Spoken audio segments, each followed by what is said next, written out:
Good afternoon. Chair. How are you, DC? CD, I'm fine, DC. I got it right.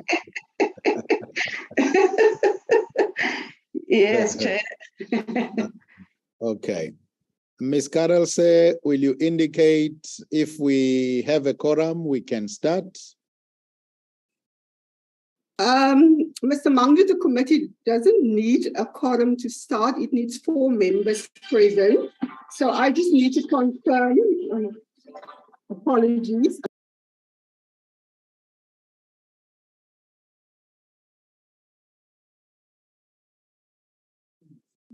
I just need to confirm how many members are with you in the Durban venue. There are 4, 5 with me. We are 5. Then you can proceed with the meeting, sir. All right. All right. Thank you very much. And good afternoon to everybody. Hearty welcome to this afternoon meeting. I hope it won't be a very long one. We welcome Mama Koza back and congratulate you on the recent achievements. You made us proud and flew the flag high. We are proud to be associated with yourselves and the organization. Well done. Do we have any apologies, Ms. Carlson, to note? There's an apology from Ms. Noluchungu from yesterday, and there was one also from Mr. Winsinger. Then there was one from the minister who's attending a conference in Durban today and tomorrow. That's the only apologies that I've received so far. And the call that just disrupted me now was from Mr. Sitola. He's trying to join the meeting, and Ms. Kumalo is joining now. So there seem to be a fairly full complement of members today. All right.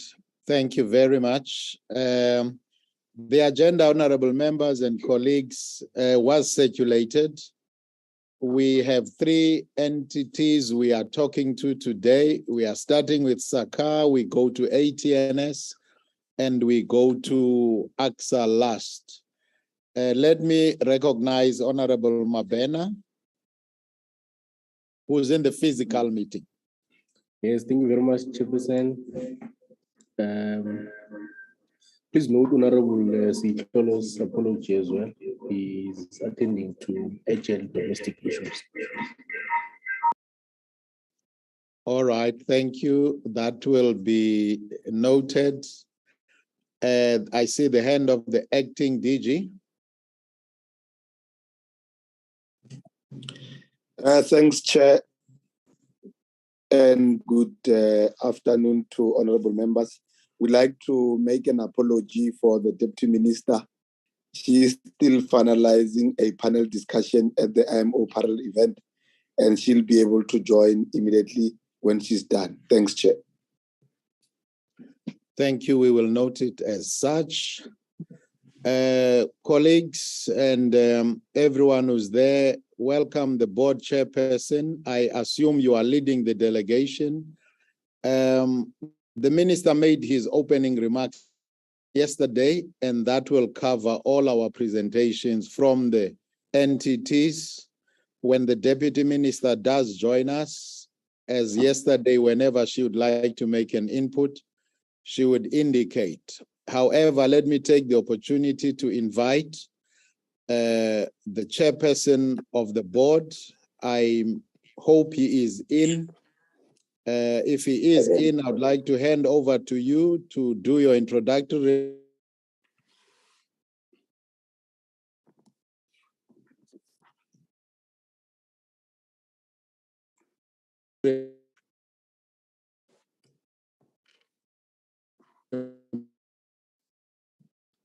Good afternoon, Honorable Chair.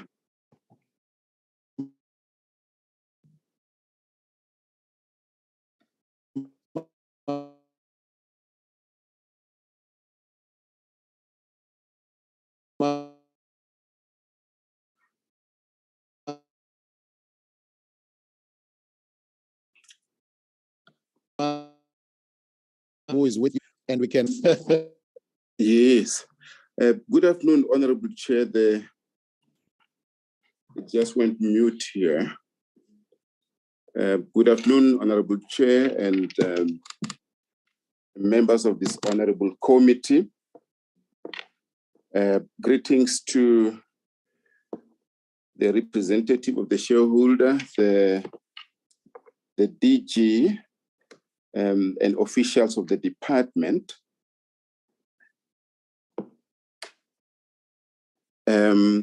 I come here, Honorable Chair, joined by my colleagues from the board, Mrs. Koyana, Mrs. Pewa, the Director of Civil Aviation, Ms. Koza, the Company Secretary, Ms. Nivashne Narendat. Chair, apology, we have not seen you in such a long time, you know. And when we see iPad 4, we don't see your face, we get concerned.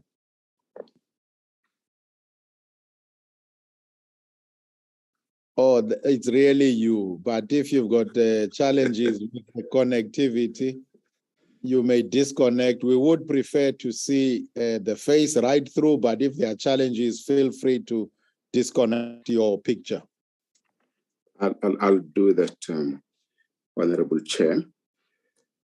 It's with a sense of gratitude, Honorable Chair, to be granted an opportunity to come account to this Honorable Committee after a long time.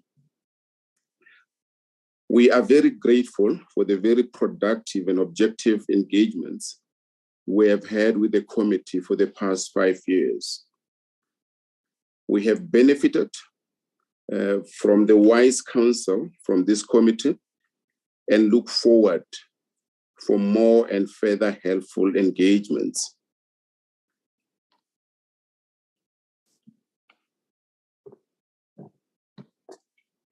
We received so much helpful counsel from this committee, Honorable Chair, and one of the very firm and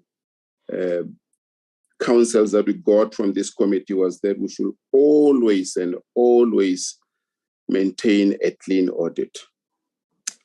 I am pleased, Honorable Chair and members of this committee, to come again to this committee with yet another clean audit.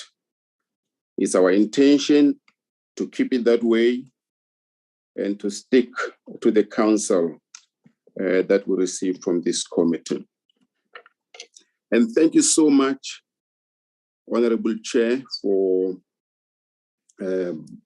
congratulating the DCA on her achievement. The last time we came here, she was appointed Deputy President of ICAO, to which we got a warm and heartwarming sense of appreciation from this committee. This time around, the DCA was elected President of ICAO in Canada, and the meaning and implications of such a recognition has got vast positive meaning for the aviation industry in South Africa, for governance, and for appreciation of our role in global aviation. And we want to thank you so much, Honorable Chair and members of this committee, for the support that we got from you throughout. Such achievements wouldn't have happened without the broad support that we got from all stakeholders, the shareholder included. I would like to take this opportunity, Honorable Chair, with your permission, to to request the DCA to just get ready to make a presentation. As I just go through the slide that you have before you there, the first bullet point indicating where the appointment happened and the date, and that we must not see this appointment as something that took place as a vacuum. The South African delegation was led by our Deputy Minister, Honorable Sindise Chukunga, and the election of the Director of Civil Aviation, Ms. Poppy Khoza, who was unanimously elected as President at this assembly. The first ever woman to preside over the assembly in 78 years, which is no small feat at all, bearing in mind that South Africa was re-elected back to ICAO Council on Saturday, the 1st of October 2022, securing 151 votes, and the fourth highest country in the Part 2 category. So this is no small achievement for the aviation industry in this country. And once again, we would like to thank you so much, Honorable Chair and members of this committee. Thank you.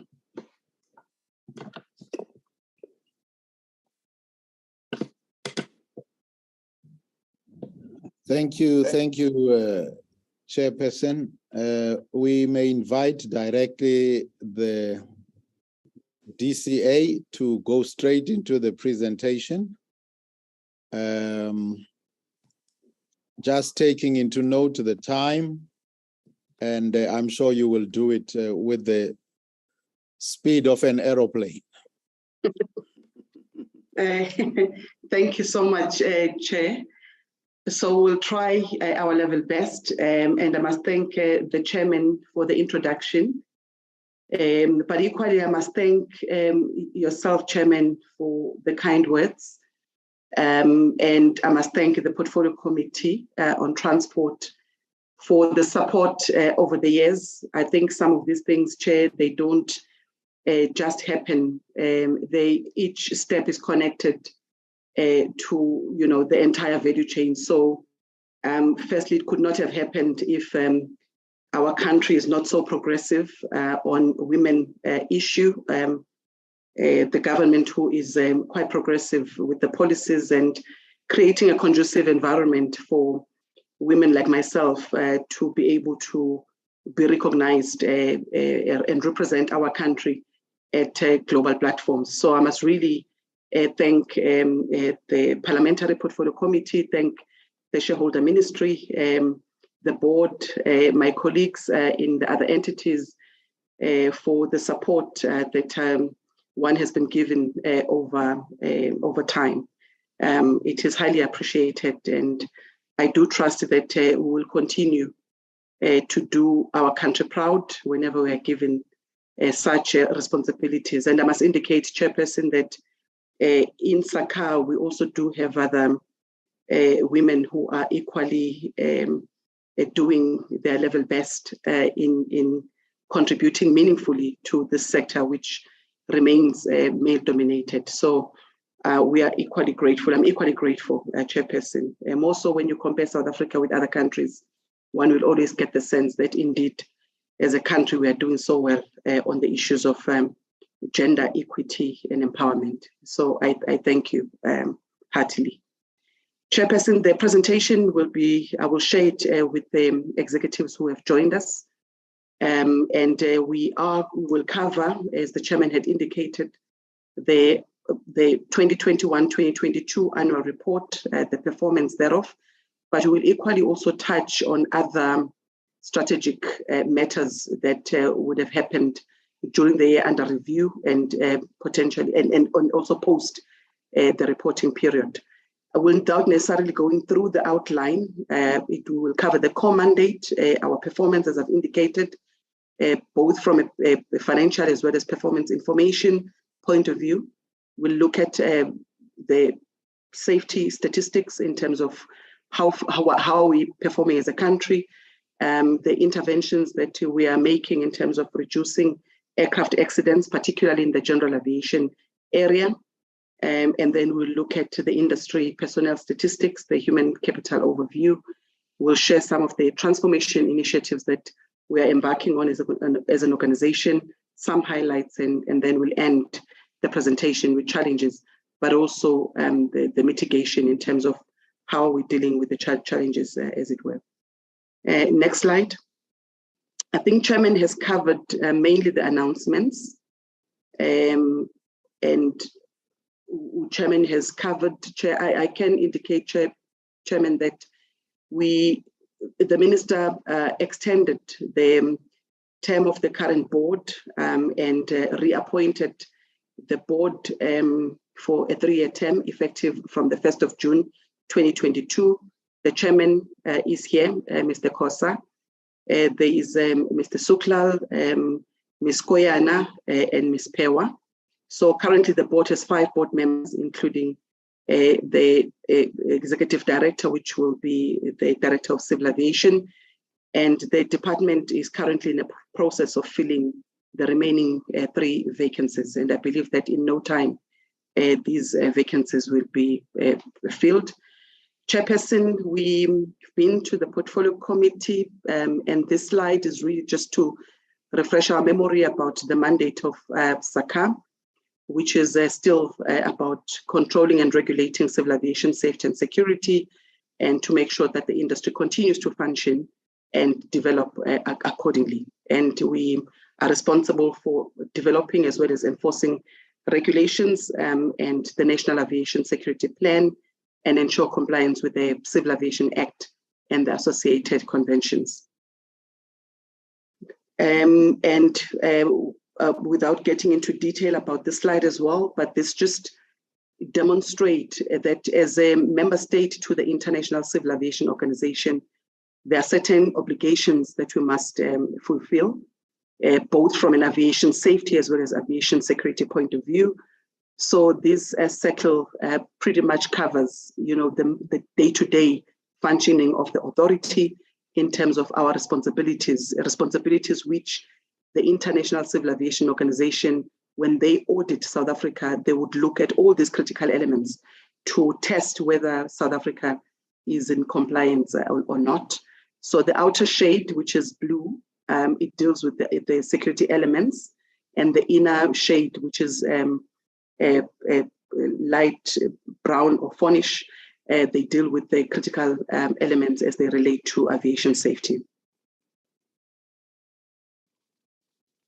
The core ideology, our vision as directed by the board, is to be a world-class civil aviation regulator. And our mission is to regulate civil aviation safety and security in support of the sustainable development of the industry. And our brand promise, we always say it starts and ends with us, and it is to keep you safe in the sky. Our values have not really changed. We're still committed to service excellence, to work with others, taking joint responsibility. So teamwork is one of them. We want to continuously maintain integrity, high ethical standards as we engage others without any bias and in a transparent manner. And we want to collaborate with our stakeholders to achieve mutually beneficial goals. With respect to the strategic outcomes as directed by the board and of course approved by the shareholder, we adopted 6 strategic outcomes in the current 5-year cycle. And the first one is strengthened safety and security oversight system to ensure that we are financially sustainable, enhanced human capital management as a highly human capital intensive organization. So human capital management is quite critical. Innovation and technology management, we are living now in a digital era, talk of a 4th industrial revolution and so on. So, and the issues of agility And part of what we've also, as a strategic outcome, is to make sure that we move with the times in terms of innovation and technology. We want to improve stakeholder engagement and service excellence, but also to sustain good corporate governance and organizational effectiveness. I think the chairman has already touched briefly on the governance issues in his opening remarks. Chairperson, this is the structure of the organization, which hasn't really changed that much, except that we continuously review, the structure as well. You review the strategy, and on an ongoing basis, when we need to tweak the structure, we do so as we go along. Next slide. In terms of our performance, and we've tracked the organizational performance from 2013-2014 financial year to 2021-2022 financial year, which is the reporting period. And in the past 7 years, 8, including 2021-2022, we've maintained our 100% performance in terms of meeting our annual performance plan, the targets that are set, and this is the standard that we've set up for ourselves, and we want to maintain the standard going forward. In terms of our core mandate, which is aviation safety and security, Chairperson, as I've indicated, we get audited by the International Civil Aviation Organization. And in 2017, we were audited, and we were found to be way above the global average of about 65%. We're currently sitting at 87.39%. There were findings, of course, that were raised in 2017, and I can indicate that we have closed more than 90%, as a matter of fact. And to that extent, because of the threshold of the 80%, after we close the findings at 80%, then ICAO can be invited to come back and conduct another audit. I can indicate, Chairperson, that ICAO has indicated that they will be returning to South Africa in March next year, again to perform another audit to test our compliance with international requirements. And that audit will take place from the 22nd of March to the 3rd of April, 2023.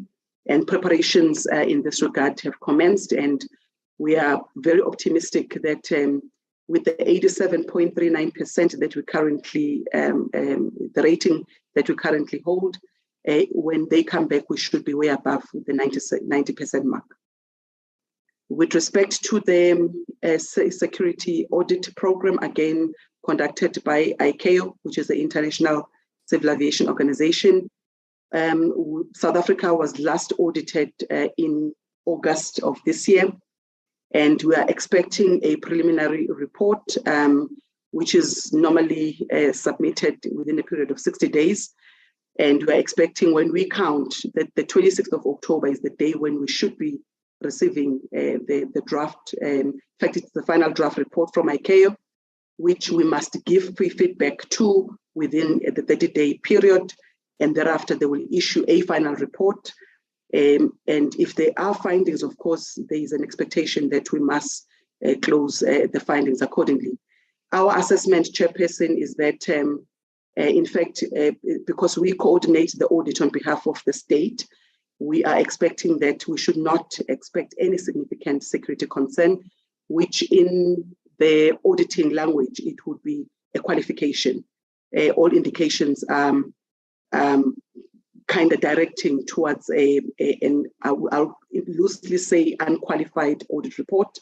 There could be findings. Ordinarily, when there is an audit of this magnitude, you may find that there could be minor findings that or observations that are picked up, and the commitment is that if there are any, we should be able to close them, but without a significant security concern, which of course is a qualification that will be dire for our country, because it gets published to the international community, and of course it does not reflect well if any country has a significant safety or significant security concern.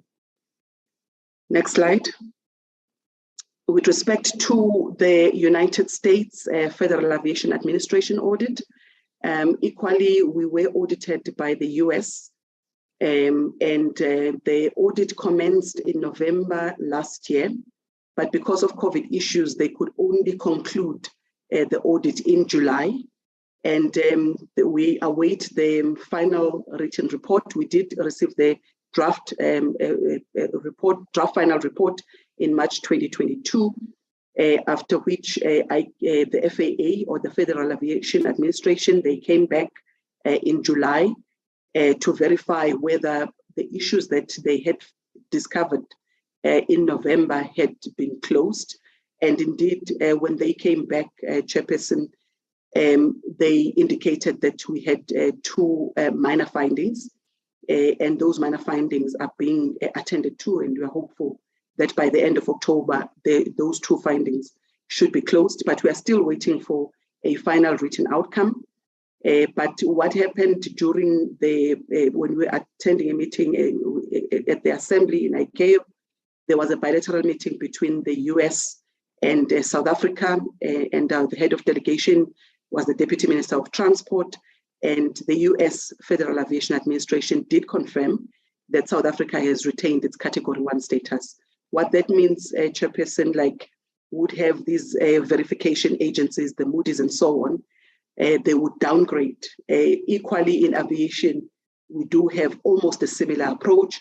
When we're not doing well, the US could downgrade South Africa rating to a Category 2 status, which means that flights from South Africa to the US would be negatively impacted, in that they would be restricted from flying into the US because we would be seen to be a safety risk to the airspace of the United States. And of course, it has a domino effect, because once the US pronounces that South Africa has lost its Category 1 status and it's been downgraded to a Category 2, the likes of the EU would then follow, and we may find ourselves in an untenable position. So it's quite pleasing to note that whilst we wait for the final written outcome, but the pronouncement, as they did share with us to the head of the delegation, was that we've retained this Category 1 status, and it's good news for our industry in general. I will now hand over, Chairperson, to the CFO to give us the presentation on the financial overview. CFO, and please do turn on your camera. Thank you, DCA. Good afternoon to the Chairperson of the Portfolio Committee, members of the Portfolio Committee, members of the various boards, officials of the DOT, and all protocols observed. So I hope you can see the camera. I'm not sure, I can't see it from my side, but I'm going to present the audited financial performance for the year ended 31st March 2022. So if you look at like our Chairperson has stated, we did receive an unqualified audit with no material findings. If you look at the total revenue for the year, recorded was 775.8 million compared to 460.9 million the previous year, giving us a positive variance of 68.3%. If you look at the breakdown of the revenue, its user fees 89.6 million, the flight inspection unit calibration fee, which is 23.2 million, the passenger safety charge of 298.2 million, and you'll see that that revenue increased significantly from the previous year of 124.8, the increase of 138.9%. And the main reason for that is the recovery from the COVID pandemic. As you know, in the financial year 2020-2021, we had the full impact of the pandemic, which resulted in much lower passenger numbers. So in that year, we recorded passenger numbers of 4.8 million, and we're slowly recovering. In the year ended March 2022, the passenger numbers was 11.1 million. So this is still about 50% below the pre-COVID numbers of 22.3 million. Then the grants that we get from the Department of Transport, 313.5 million in the current year, and then 190 in the previous year. We are quite thankful to the Department of Transport for the assistance that they have provided to us during the COVID period. Other income is 14.9, and the previous year was 18.1. If you look at the expenditure for the current year was 663.9 million compared to 600.3, increase of 10.6%. However, we do expect expenditure to go up in line with the increase in activity in the aviation environment. So as we start getting back to normal, expenditure in that area will start to increase as well. So we're happy to report that in the year ended 31st March 2022, we did record a surplus of 111.9 million compared to the deficit of 139.4 million the previous year. If we go to the next slide, if you look at the financial position of SACA, if you look at the middle column, is for the year ended March 2020. We're happy to report that the financial position of SACA has strengthened significantly since the COVID pandemic. If you look at the total assets, 495.1 million, and the year previously was 340.7 million. Net current assets of 83.3 million, made up of property, plant, and equipment of 16.2, and intangible assets of 67 million. If you look at the current assets, we're sitting at 411.7 million. The big component is the bank balances and cash of 338.8. We do have a policy to say that we want to maintain sufficient cash to cover at least 6 months operational expenditure in the event that we do have a pandemic outbreak again, similar to the COVID-19. However, we are looking to strengthen that as well, to maybe increase that provision from 6 months to 12 months as well. If you look at our reserves, we have reserves of about 400 million and current liabilities of 95.1, giving us total assets and liabilities of 495.1. So if you look at where we are currently in June, you can see that the financial position is strengthening as well. The bank balances and cash has gone up to 384 million, and our reserves has gone up to 420 million. Hopefully this trend will continue going forward as the aviation industry recovers. If we go to the next slide, so if you look at the passenger numbers, as you would know that in the past, 71%, more than 71% of our revenue was generated from the passenger numbers and the passenger safety charge. So if you look at the second column, 2019, 2020, that was just the pre-COVID, just as the pandemic outbreak or COVID-19 took place in March. Our passenger numbers was in the region of 22.2 million. If you look at 2020, 2021, it dropped to 4.7, and we're slowly recovering. The previous the financial year ended March 2020, passenger numbers was at 11.1 million, still about 50% of the pre-COVID numbers. If we look at the current year, we're currently sitting at passenger numbers of about 6.4 million for the 5 months of the current financial year. Our forecast is in the region of about 16 million. We did budget for about 14 million. But there is a steady increase in passenger numbers. So for the current financial year, if we finish the year close to 16 or 17 million, we would still be about 35 or 39% below the pre-COVID numbers. So indications are that it will still take another year or two to get to the pre-COVID numbers if we don't have any further disruptions or pandemics, or if the growth trend continues. The next slide is just a graphic analysis of the passenger numbers. You'll see the turquoise graph, the second last graph, that is the the passenger numbers as shown graphically for the financial year ended March 2022.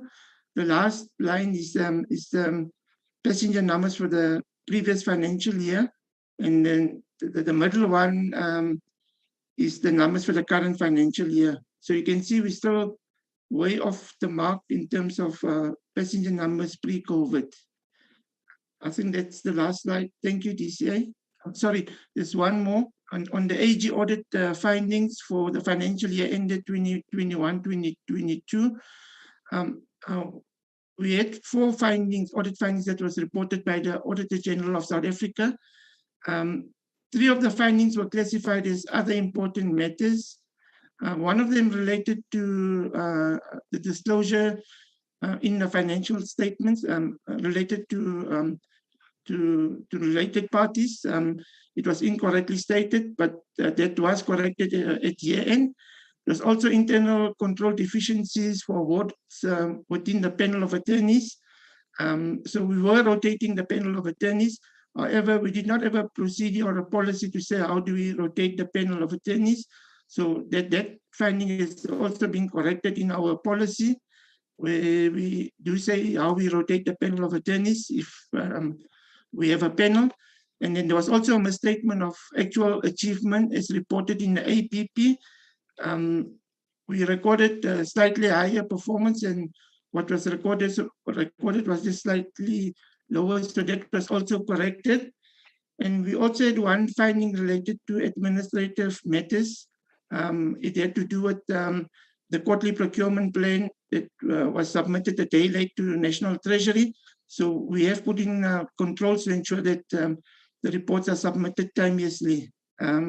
So we're also happy to report that all the findings that was reported at year end have subsequently been resolved. And this has also been verified by internal audit as well. And then we're also happy to report that there were no material findings. And SACA also recorded no irregular, fruitless, and wasteful expenditure. Thank you, DCA. I'll hand over back to you. Thank you, CFO. Mindful of the time, Chair, then we are reporting on the safety statistics. This slide was really just to demonstrate that there is a functional independence of the Accident and Incident Investigation Division, reporting functionally to the Department of Transport and administratively to the Civil Aviation Authority. And of course, with the coming into effect of the new act, amended act, which was signed by the President in April this year, we should see a more strengthened independence of the accident unit, which is currently housed at SACA. Next slide. So the next slide, Chair, is to report on the accidents. And in the 2021-2022 financial year, we saw a decrease in the number of fatal accidents by 25%, but we also saw a decrease in the fatalities by 26%. With respect to the overall number of accidents, we recorded 165 accidents, of which, if you were to compare that with the 2020-2021 financial year, there was an increase, which is something that we are currently busy with in terms of ensuring that we implement measures to reduce accidents in general aviation. So, Chair, yes, I think there was an increase in the overall accidents, but a decrease in the fatal accidents and the fatalities as well.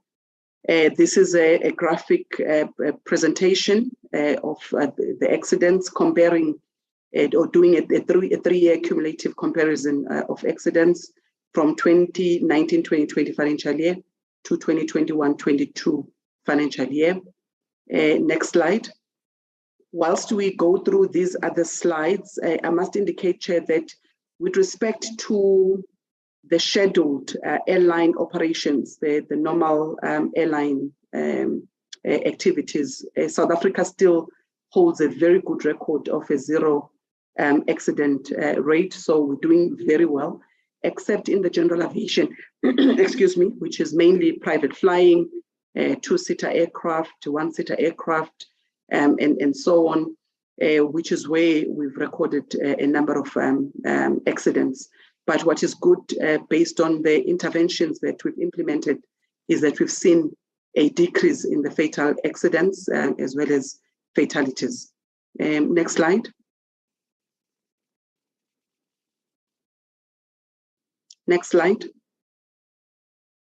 In terms of the interventions to reduce accidents, we developed a general aviation safety strategy, which was done in collaboration with the industry, and we are currently implementing it. And we believe that some of the gains that I've reported is because of the implementation of this strategy. We were directed by the minister to reduce accident rate by 50% from the 2019-2020 baseline. So there's a lot of work that is currently going on in terms of implementing new strategies, and we've just revised the general aviation safety strategy. In fact, we're in the process of finalizing the revision to ensure that we strengthen some of the areas that we found to be deficient. And over and above that, we've also developed a civil aviation safety plan, which is aimed at improving aviation safety across the industry, but also to manage high-risk category occurrences. So that is work that is currently underway, and we do believe that when we report the next time around, we should see some improvements in the general aviation sector. I hand over to the Executive Legal and Aviation Compliance to present on the enforcement measures that we've taken as an organization. Babalwa Ndandani.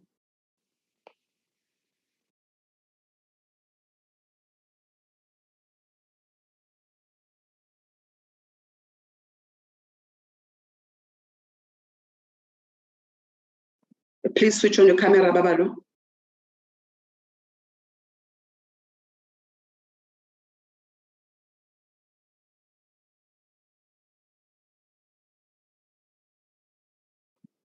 Babalwa, you are on mute.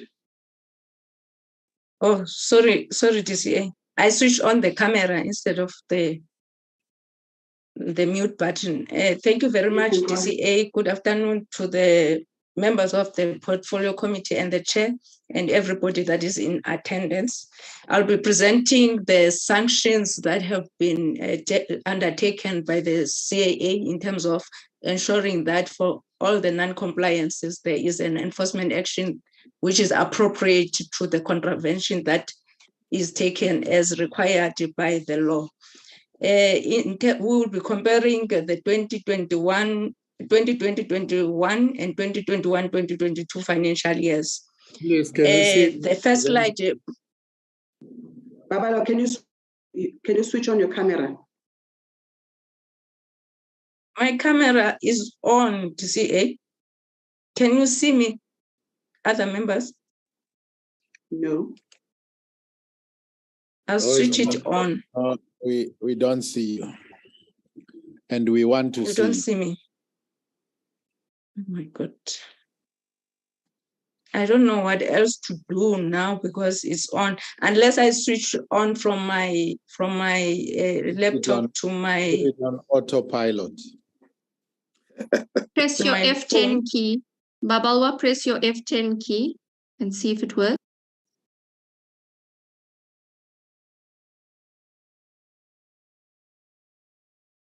Can you see me now? Yes, we can. It says camera on. We can see you now. Thank you very much, Chair. So I'll be presenting the category of the license holder or license holders or approval holders for the 2020-2021 and 2021-2022. We took no enforcement action for the regulated agents, license holders. And for the 2021-2022, there were 2 enforcement actions that were taken. For commercial pilot license holders, The blue represent the 2020-2021 financial year, and the beige color represent 2021-2022 financial year. So for commercial pilot license holders, we took 3 enforcement actions against them, and there were 2 enforcement actions taken for the 2021-2022 financial year. For private pilot license holders, there were 5 enforcement actions taken in the previous financial year, and there were 4 enforcement actions taken for the 2021-2022. Operator certificate holders, there was 1 enforcement action that was undertaken, and there were 3 in the latter financial year. For aviation security screening organization, for both years, we took 1 enforcement action. For air transport pilot licenses for both years, there were 2 enforcement actions for each year. For aircraft owners, there was no enforcement action taken in the 2020-2021 financial year, and there was 1 enforcement action taken in the 2021-2022 financial year.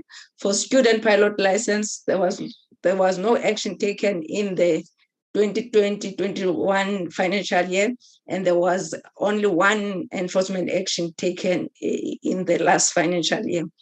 For RPAS and drones, there was 1 enforcement action taken in the 2020-2021, and there were 3 enforcement actions taken in the 2021-2022 financial year.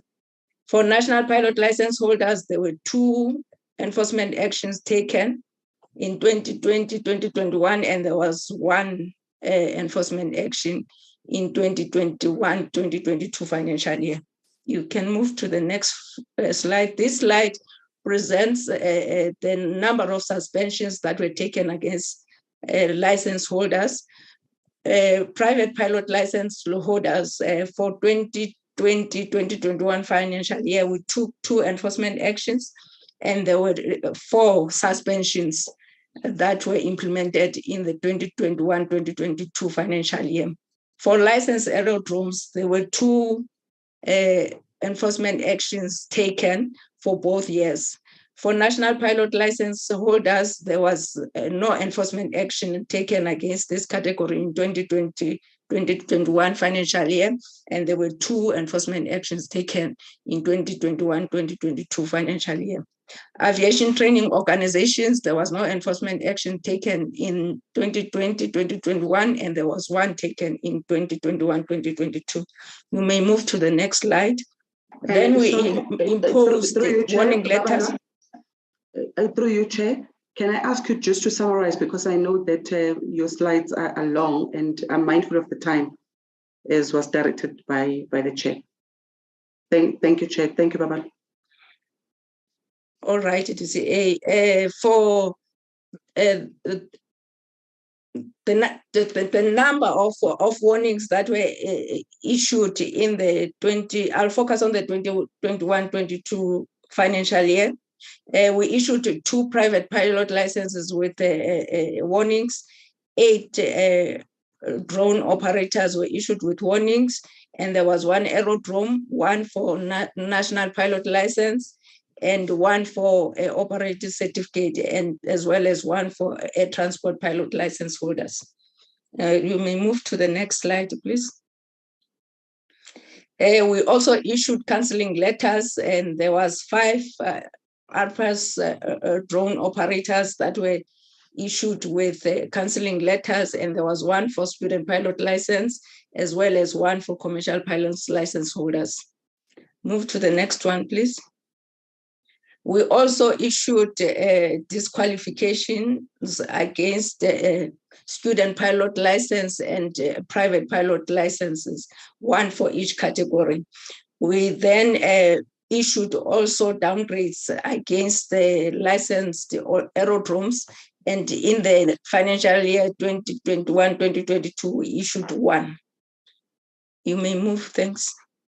This is the summary of the breakdown of the sanctions that were issued. So we issued 9 suspensions and 14 warning letters, 7 cancelling letters, 2 disqualification letters. We issued 1 downgrade, as well as 20 penalties for the 2021-22 financial year. That will be all. Thank you, Chair. Back to you, DCA. Thank you, Executive Legal and Aviation Compliance. Chair, we then proceed, mindful of the time, industry personnel license overview. This is really just a demonstration in terms of how the industry is broken down in terms of race, pay, category, student pilots, private pilots, aeroplane and helicopter, commercial airline pilots, but we've also covered aircraft maintenance engineers. Chair, perhaps when we appeared before the portfolio committee 3-4 years ago, we were recording about 80%, in terms of the African license holder demographics. So there is a steady growth. We are now sitting at 14%, and we do believe that this picture will be changing. It is very slow in changing, but there are some strides that have been made in the recent past, not at a pace that we would want. However, if we were to compare where we are and about 3-4 years ago, there's been some movement. Next slide. In terms of the aircraft register statistics, we've been seeing a fluctuation over years, but our aircraft register remains fairly stable in terms of the aircraft that we have on our register. And of course, one was expecting that there would be a huge impact from the COVID, especially for 2020 and 2021 financial years, but the aircraft registry has pretty much remained the same. There was a slight decline in the 2022 financial year, or the financial year ending in March 2022, but of course it does fluctuate year on year. So if you were to compare with 2014, there's about a 7% decrease if you were to compare 2014 and 2022. Next slide. In terms of the human capital overview, I'm handing over to the Executive Human Resources, or Human Capital, Ms. Tobile Masua. Please turn on your camera, Tobile. Thank you very much, DCA. Good afternoon to the Honorable Chairperson and the members of the committee, as well as all the board members and senior leadership of the different entities that are here in present. From a human capital perspective, there were quite a number of programs that were implemented in the year under review. And as you would see, there were initiatives with regards to our employee rewards and recognition. Of course, given the challenges that we had with COVID, there was little that, of course, was done in terms of rewards, but there were benchmarking exercises that were done to ensure that our retention strategies actually improve on an ongoing basis. We also focus quite a lot on skills development with regards to some of the requirements from an ICAO perspective to make sure that our employees remain current in order to be able to implement and fulfill the mandate. We also have programs from a bursary perspective, internship and trainee programs. There was quite a lot of focus on employee value proposition to ensure that we remain focused on enhancing CAA as an employer of choice, and also just being an employer of choice from an internal perspective in terms of our employees. A lot of programs were done from a talent management perspective, including mentorship programs for women and a number of other programs to ensure that we enhance our talent, as DCA has indicated that we're a human capital intensive organization. Change management was quite key as well. We've got quite a lot of programs, as you had seen earlier, where we are trying to ensure that the organization is transformed from a technological perspective, and to that extent, there's a lot of change management that has taken place within the organization. We also have a program on organizational culture alignment, ensuring that our employees are aligned with the SACA culture, and that program is ongoing. Of course, we also have a performance management as an ongoing project, as well as focus on our employee wellness and employee relations. Next slide. Thank you. In terms of employee numbers, we opened the year at 570. We made about 50 appointments. There were about 60 terminations. Overall, we ended at 560. It must be noted that these numbers include fixed-term employees as well as interns and BESAs. And perhaps just for context, we have a staff complement, or rather an approved complement by the board of 589. And of course, we have had to pause some of the positions or put them on hold because of COVID, and we are, of course, in the process of making sure that we continue then to, or rather start the process of capacitating where we had actually put positions on hold. Thank you. Next slide. From an internal. Okay, is this mine to say? Yes, okay, from yes. an internal. Okay, thank you so much. Apologies. So from an internal transformation perspective, of course, SACA remains stable at the top with the board of directors in place, as Dese has alluded to earlier on. The board is sitting at 43% black males and 57% females. All EXCO positions were filled as at the end of the 2021-2022 financial year, and there's a 50% split in terms of gender. Thank you. Next slide. From a race and gender profile in terms of employees, as you can see, we are sitting at 89% black. Black, of course, constituting of Africans, colored, and Indians, and we are sitting at 11% white, which is quite a good transformation. But also in terms of gender profile, as you can see, it's a 51% female and 49% male split. Thank you. Next slide. From an age profile, we strive to ensure that, or rather to try and get and have a youthful organization. As you can see, in terms of our numbers, there's quite a bulk is sitting between the age of 36 to 34, between the ages of 46 to 50, and about 21% sitting 41 to 45. On average, in terms of employee age average, we are sitting at about 44%. Thank you. Next slide. And of course, as I've alluded to, there was quite a number of programs, as it has been alluded to above, but perhaps quite paramount was the issue of employee wellness, given the context of the pandemic, which really, as the DSA has indicated, we're a human capital intensive organization. So there's quite a lot of focus on ensuring that our employees are well, and a number of programs were actually implemented. Of course, COVID was one of the things that we were managing, but it came with issues of mental health and a number of other issues that we needed to make sure that they are well managed to ensure that our employees remain able to fulfill our mandate. Thank you. Next slide. Thank you very much. Thank you. Thank you, Executive HR. Ms. Pinduwe Kwebu, on the risk overview.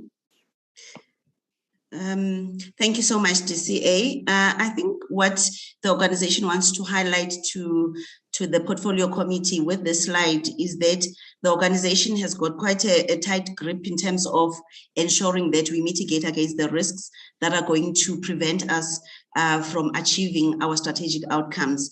As you can see on the slide, at the beginning of the period, our inherent risk is the column that is indicated there in red. This is our top 10 risks. but the last column indicates the efforts that have been put by the organization to ensure that we lower the risk as much as possible and we keep it at a level that is tolerable for the organization. And where, of course, we are able to get rid of it, those efforts are being put in place effectively by the organization. Thank you so much, ma'am. Thank you, Executive Corporate Services. Next slide. Chairperson, I won't spend too much time on this slide, except to demonstrate that we have a bursary program which has been running since 2014, and it's benefiting a number of students. 23 external students benefited from this program, whether for aircraft maintenance, for pilot training, as well as aeronautical engineering. And with COVID, of course, there was we slowed down a bit because we couldn't afford to absorb more. But I'm pleased to indicate that we have just recently opened the bursary program again, and we should be able to accommodate a total of 23, a full complement as we have budgeted for the current financial year. And over and above that, Chair, we are also accommodating a total of 28 interns who are doing on-the-job training in a number of disciplines within the organization. One of the highlights, Chair, is that we had the students that you see on the slide who recently graduated from Toulouse, France. We have a memorandum of agreement, and they've absorbed some of our students, excuse me, the BESAs, and they've come back home with frozen air transport pilot licenses. They're currently busy with their conversion so that they're able to fly in South Africa.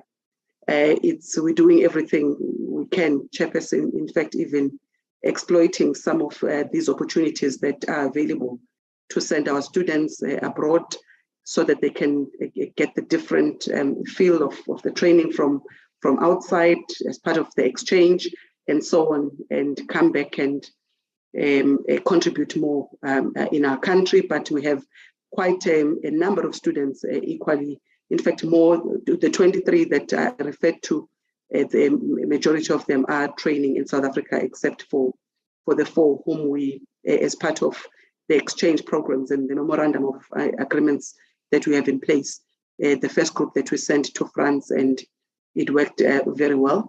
We also have a trainee program in place where some of our BESAs, we give them an opportunity after they've completed their training to come back and do the on-the-job training with the authority. And if positions do become available, we're able to absorb them into the organization. So we're intensifying that program because there must be a return on investment as well. But equally, they can go and be employed elsewhere if there are positions in other organizations. Next slide. In terms of the supplier and enterprise development, in line with our the BBBE targets, because we do get audited, we've also ensured that in terms of the procurement spend, it is distributed, and we do make sure that those that are deserving as part of the Black economic empowerment do get opportunities, and we are also assisting with training and so on.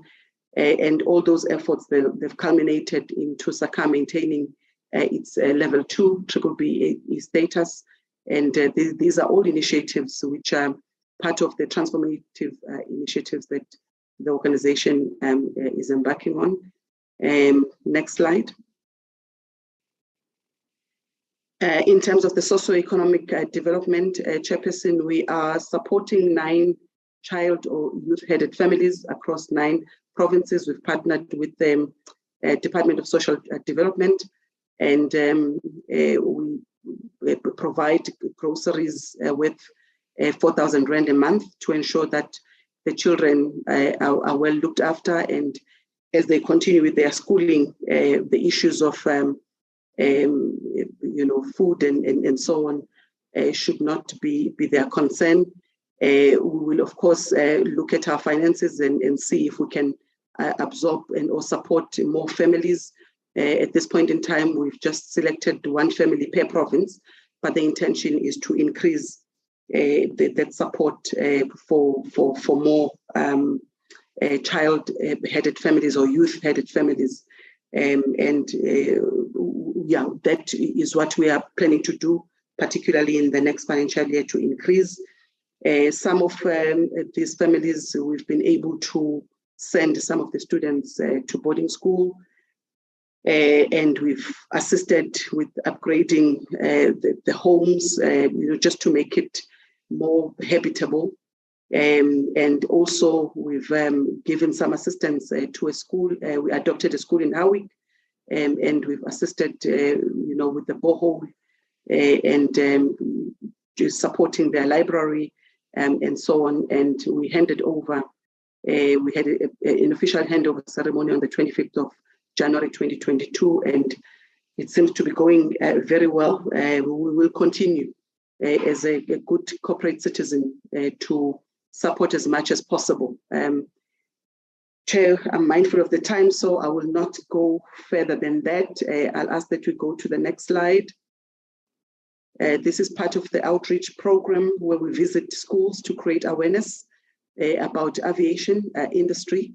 And we've managed to visit 270 schools in the previous financial year, and we saw about 34,000 students, and we are creating awareness because ordinarily aviation is not a subject, and quite often the students, particularly in the disadvantaged communities, hardly know about careers in aviation. And we see that this really does spark an interest, there is more awareness to the school learners about aviation as an alternative career. Next slide. In terms of the organizational highlights, Chairperson, the Portfolio Committee will note that the President signed the bill into law in April 2022, which is now called Civil Aviation Amendment Act of 2021. And currently, the department, we are led by the department in terms of developing the associated regulations to allow the President to proclaim through a gazette the commencement date of the Act. So that is still work in progress. Next slide. And some of these highlights, organizational highlights, have already been covered, Chair. The 100% performance targets, a clean audit for 9 years in a row, except for just 1 year in 10 years. No regular expenditure, wasteful and fruitless expenditure. And we continue to provide responses timelessly to the department when there are parliamentary questions. And we've tried our level best to maintain an ethical institution. We have ethics and fraud and corruption plans, and we've implemented them at 100%. So we continue with creating the ethical and corrupt-free environment. In terms of our engagements, Chairperson, we hosted our National Aviation Conference. We also undertook a campaign to create security awareness. We partnered with the airports, with the security cluster departments and entities to talk more about issues of security, creating consciousness and security awareness even to the travelers. And that was very successful. We also hosted the National Aviation Gender Summit in the month of August to talk about gender issues. We started this summit in 2019, and it is hosted on a yearly basis. Next slide.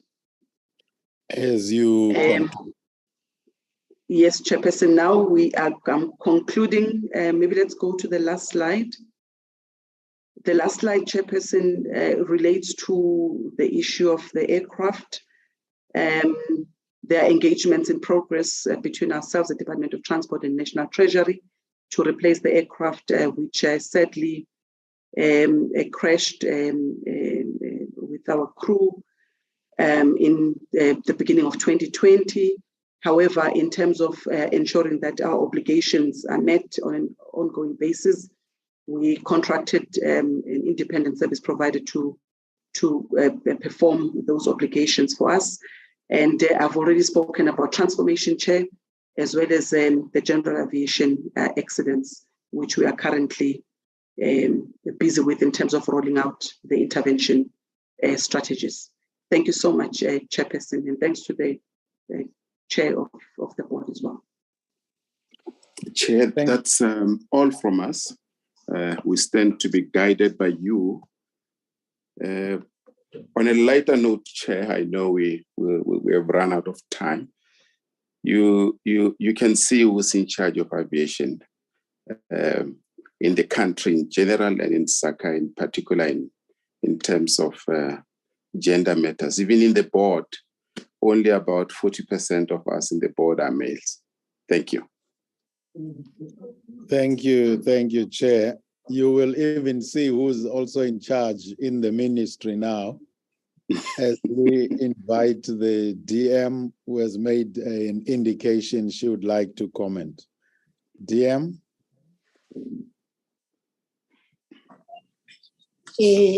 Thank you very much, Chairperson of the Portfolio Committee, Acting Chairperson of the Portfolio Committee, Honorable Manu. My apologies for joining a little bit late. In fact, late, like the Chairperson is aware, we have the International Maritime Parallel event, which we are attending here in Durban. Let me also acknowledge the members of the Portfolio Committee, board chairpersons and members of our boards, Acting Director General, Mr. Makai Pia, CEO leading our state-owned entities, senior management from the Department of Transport. Ladies and gentlemen, let me thank you, Chair, for giving us the opportunity to make these few comments. In our lifetime, we appreciate that we are beginning to see some pockets of excellence as far as our transformation agenda in the transport sector is concerned. I think the minister must have mentioned yesterday that we actually now have in our state-owned companies 4 female CEOs, but to mention that in the aviation sector, all our state-owned companies are led by women. So 3 of the 4 CEOs are in the aviation sector, at AXA being Ms. Mpumimpofu, ATNS, Ms. Mdawe, and SACA, Ms. Bobikos. And these competent, capable, and highly skilled women CEOs are doing their job diligently. And they have different capacities and legal mandates, and they continue to make South Africa very proud. We are coming from, just to share with you, Chairperson, we are coming from the 41st ICAO Elective Assembly, where South Africa was again re-elected into the ICAO Council of 36 members out of 193 member states.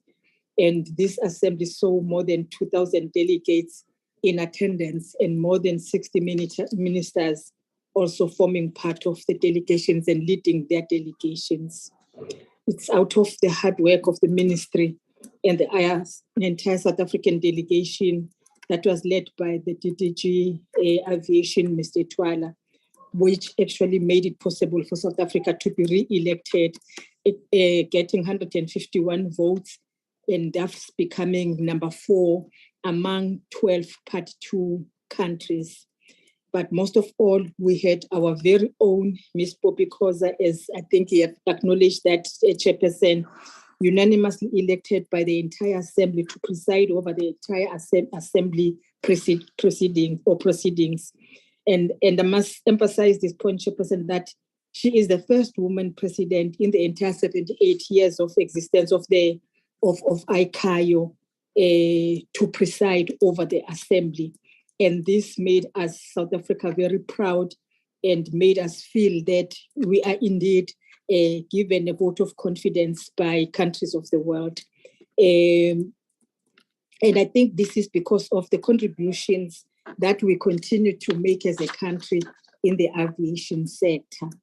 This milestone is not only an achievement for South Africa or women in South Africa, but we believe that it is a monumental victory for women in aviation from all nations of the world. And we are saying Malbongi Kamala Makuskas.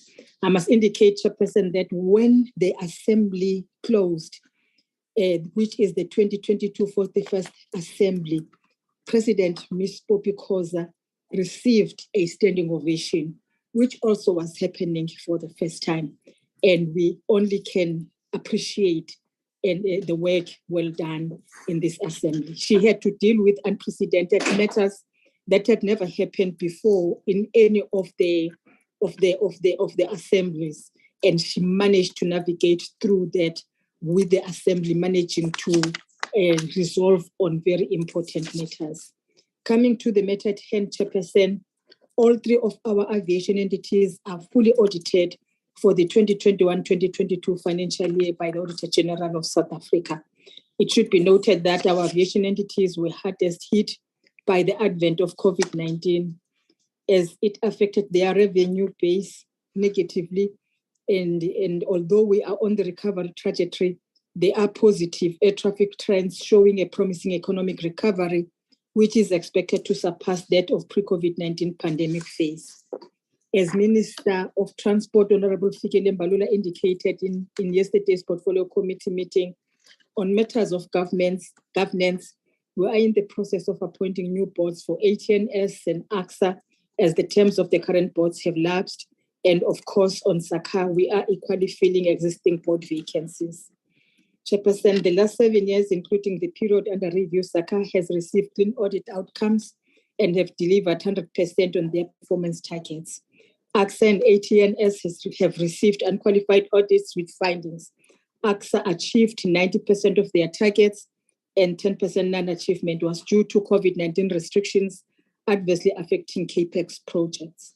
The ATNS achieved 50% of their targets, and this was due to the management instability.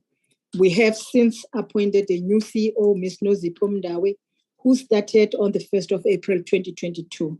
There is a turnaround strategy aimed to ensure that the entity is capacitated to be able to deliver on its mandate. Chair, I just want to say something on also our audit by the Federal Aviation Administration. We received an invitation from US FAA invoking Article 6 of the Air Transport Agreement entered between South Africa and United States of America in 1996. This is our BASA that we have. According to this article, any of the parties can conduct a safety assessment on the other part. SACA was therefore assessed by FAA from the 15th to the 19th of November 2021. And then after that, in March 2022, SACA received a preliminary report.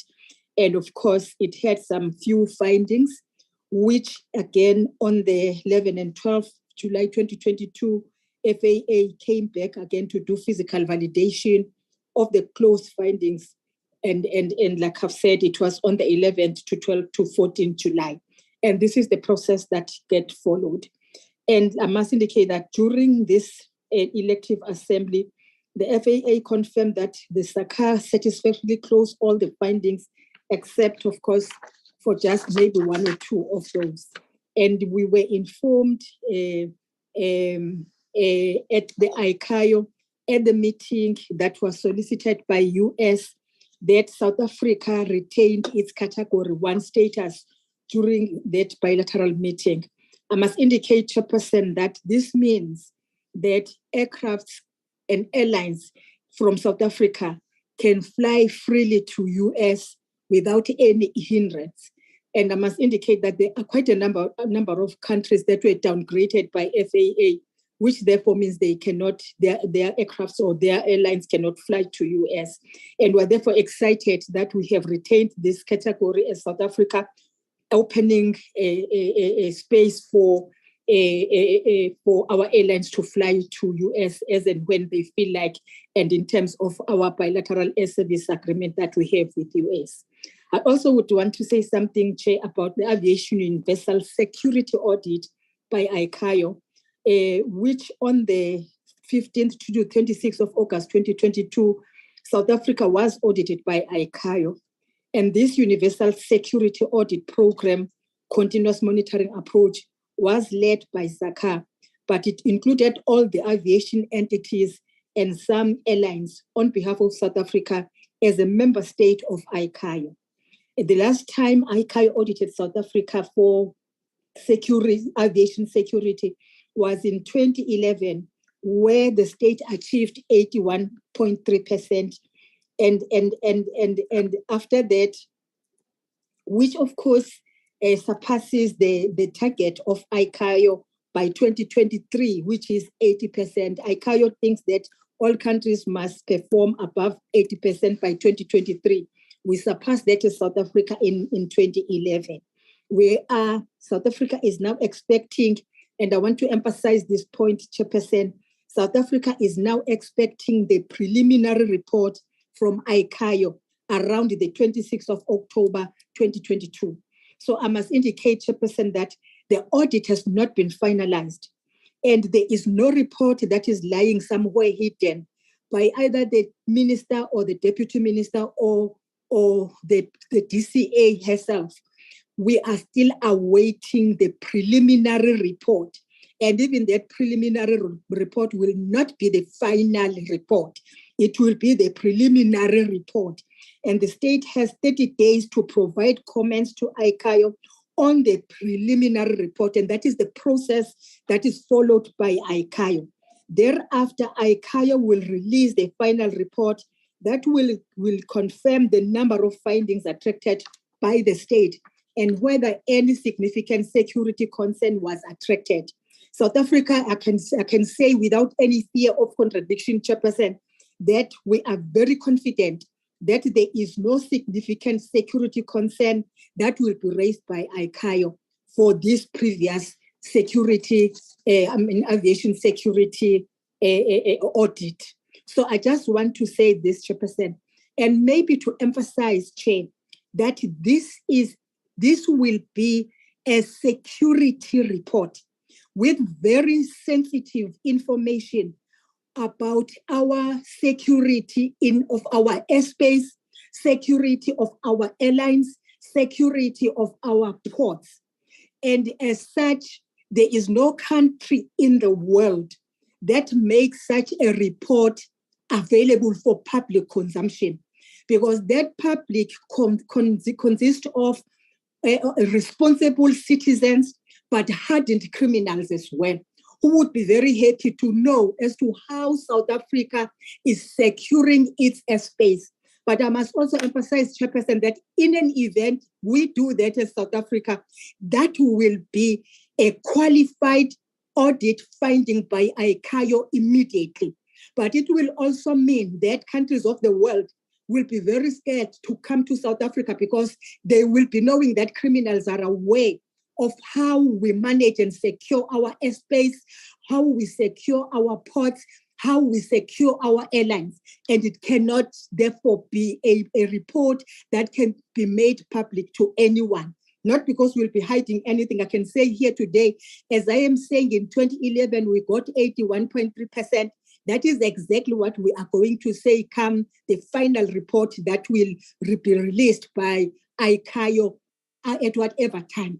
But that will therefore say to the world, come criminals, because in a particular area there is a camera, or in another area there's no camera. We will definitely not do that. So I just want to say this so that members of the Portfolio Committee do not think that there's something that we are hiding, and therefore we think that we should be releasing security report.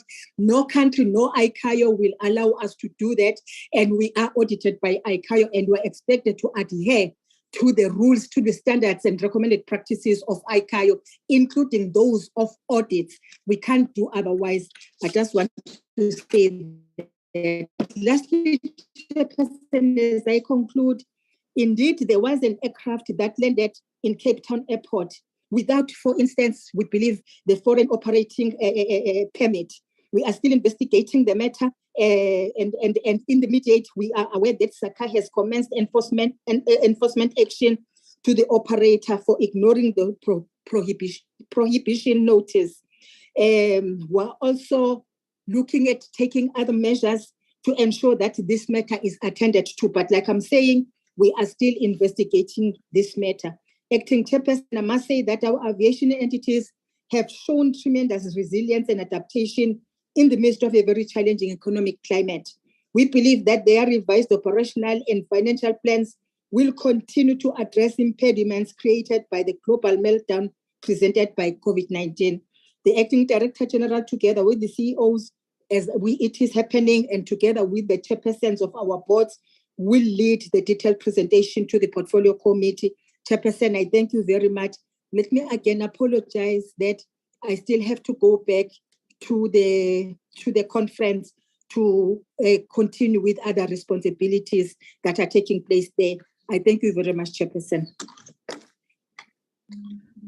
Thank you very much, Honorable Deputy Minister.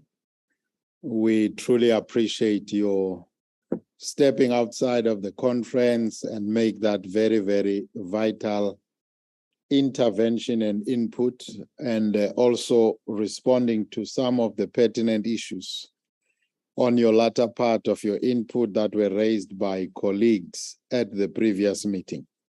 We appreciate it, Deputy Minister, and at any time that you need to go back, we accept that. Thank you so much. Colleagues, that is the presentation by Saka, and we have obviously went over time. We had to accommodate the Deputy Minister by 10 minutes from our scheduled time.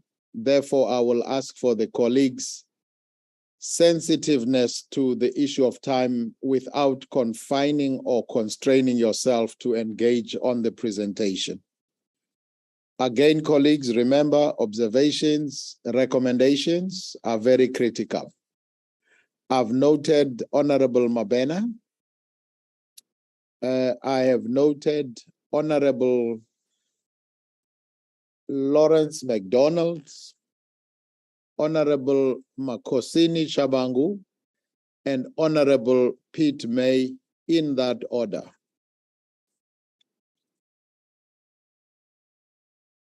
And lastly, I recognize Honorable Ramadwa. So those will be the...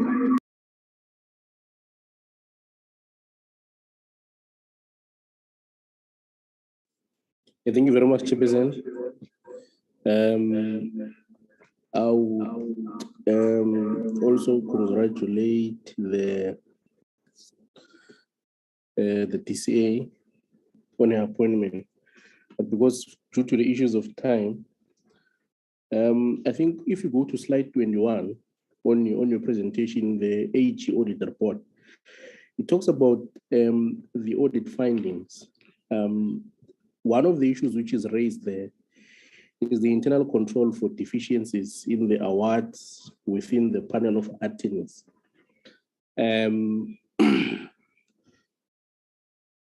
Exactly what does that mean? Does it mean that there were processes which were not followed when we were appointing attorneys on your panels, and what issues were those?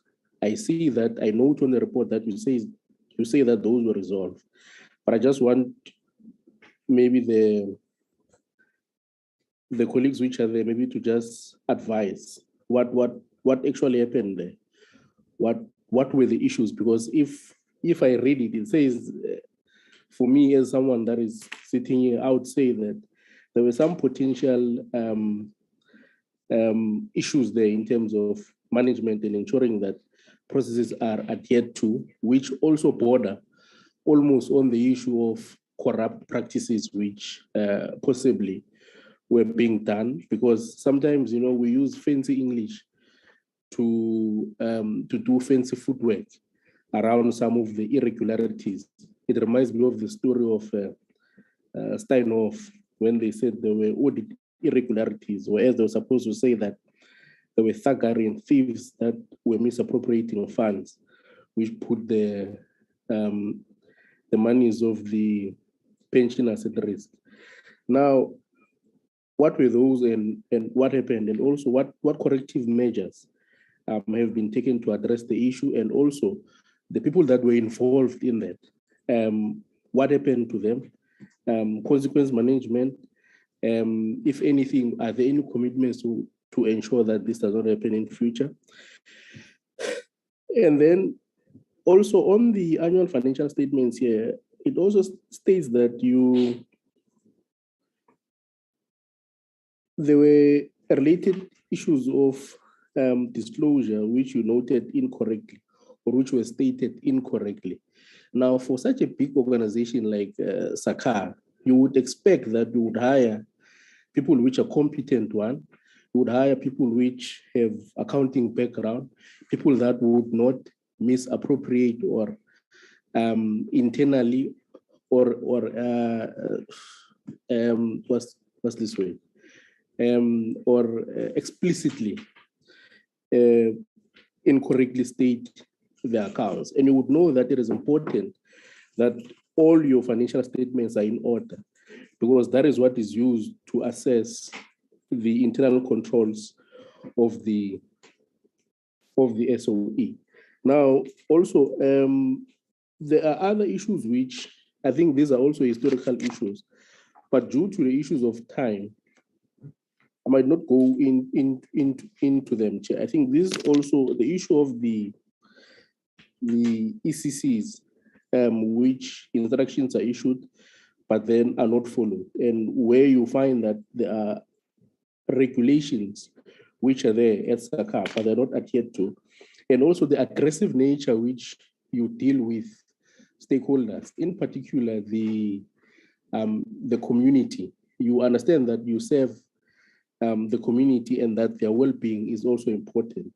So I think I will not dwell much on this issue, but perhaps if maybe we can assist in terms of what is happening there. I think maybe in the next time that we meet, maybe I can go much into detail into this issue. But my concern there is your aggressive nature and the legal letters that you keep issuing out back and forth to stakeholders, especially community stakeholders, which is a bit of a concern, because it speaks to an arrogant type of organization which does not want to work with communities, but mainly the people that you serve. But it also speaks to an organization that sees itself above the needs of the community, and you see yourself as an organization that is untouchable. And you also almost see yourself as an organization that perhaps you can operate almost with impunity. I see the chairperson is intimidating me there. So let me stop.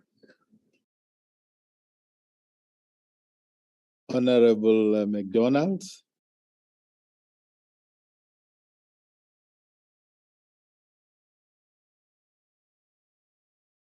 Honorable McDonald, the time is yours.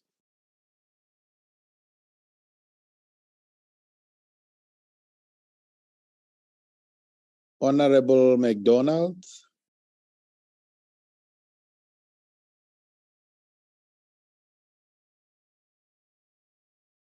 Okay, let's go to Honorable Sitole. We'll come back to Honorable McDonald.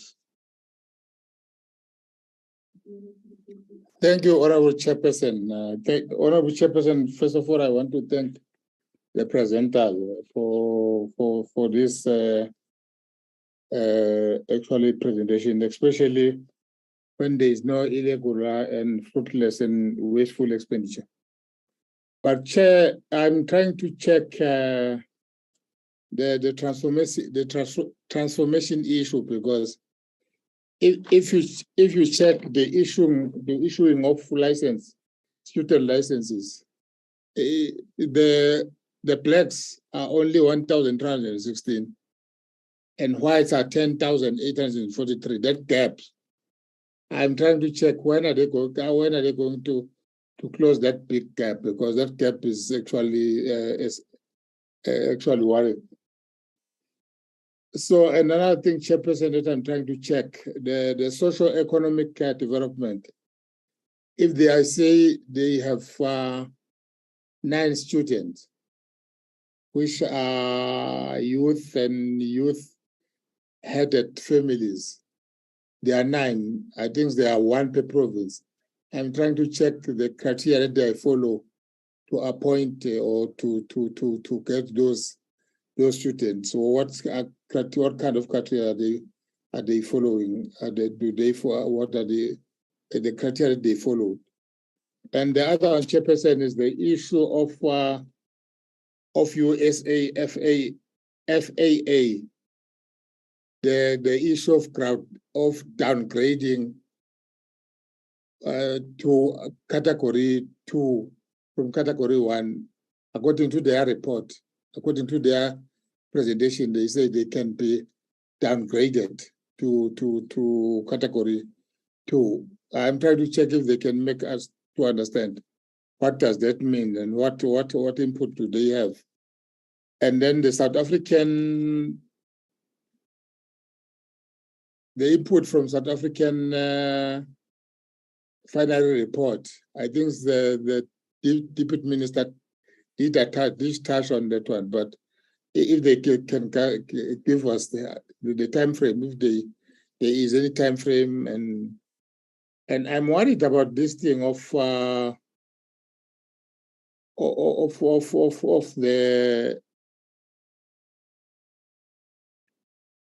international requirement, because if you check this international requirement, it seems that the ACA are just above all. There's nobody will tell. That's why the approach of the SACA is like this, because they follow their principles, And the last one, Chairperson, is that one of the safety of our airspace, because if a flight can land in our country without being traced before it lands, it means there's something wrong there. If they can explain what mechanism do they have or system do they have in space now to avoid this to happen again. Thank you very much, Honorable Chair. Thank you very much, Honorable Sithole. Honorable Chabangu, you may go ahead. Thank you, Chair. Let me also accept the presentation. Let me reiterate the fact that this thing of ministers coming late or attending meetings, it leads to where some of our questions are not answered. I know that they're very committed, but if there is something that they are attending, I think questions should be written down so that they can, at a later stage, answer them, whether by writing or by email. My first question would be with regard to 165 accidents that happened. I would like to know, how did they happen and the mechanism that can be used in order to remedy this. 2 is with regard to families that are looked after in the 9 provinces. I would like the criteria that is used in order to select these families.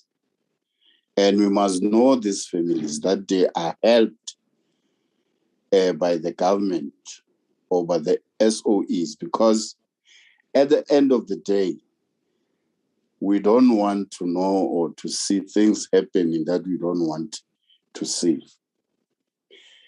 Finally, is with regard to exchange students, especially in France. I would like to know as to whether those students are not encountering problems like any other students that encounter problems with regard to accommodation, sometimes with funds, sometimes with accommodation, because there are students that are stranded, that are staying somewhere in overseas, that were sent by the government to go to school, and they can't even return back. Thank you, Chairperson. Thank you very much, Honorable Shabangu. Honorable McDonald, I don't know if you are back. Thank you, Chairperson. Apologies for my disconnection. I think ESCOM was dealing with me. Chairperson, honorable members, the board, a special welcome and congratulations to the DCA. It's well deserved. Chairperson, I want to, you know, you've guided us well, and so I wanted to make some recommendations on the fatalities. From can we, from as a portfolio, have a breakdown of the fatalities in the GA space based on Zulu uniform and Zulu Sierra registrations, Chairperson? And just as a background, one is maintained by the company that builds the aircraft, and one is maintained by other people or self-maintained, which is the ZU. And just so that we have a comparison, if there's an actual maybe a problem in the maintenance of aircraft, so that we can get ahead of this. Then, Chairperson, through you, we've had 0 accidents in South Africa with commercial flights, but we have had many incidents, and incidences lead to accidents. And we've had some serious incidents, engines, leaking aircrafts,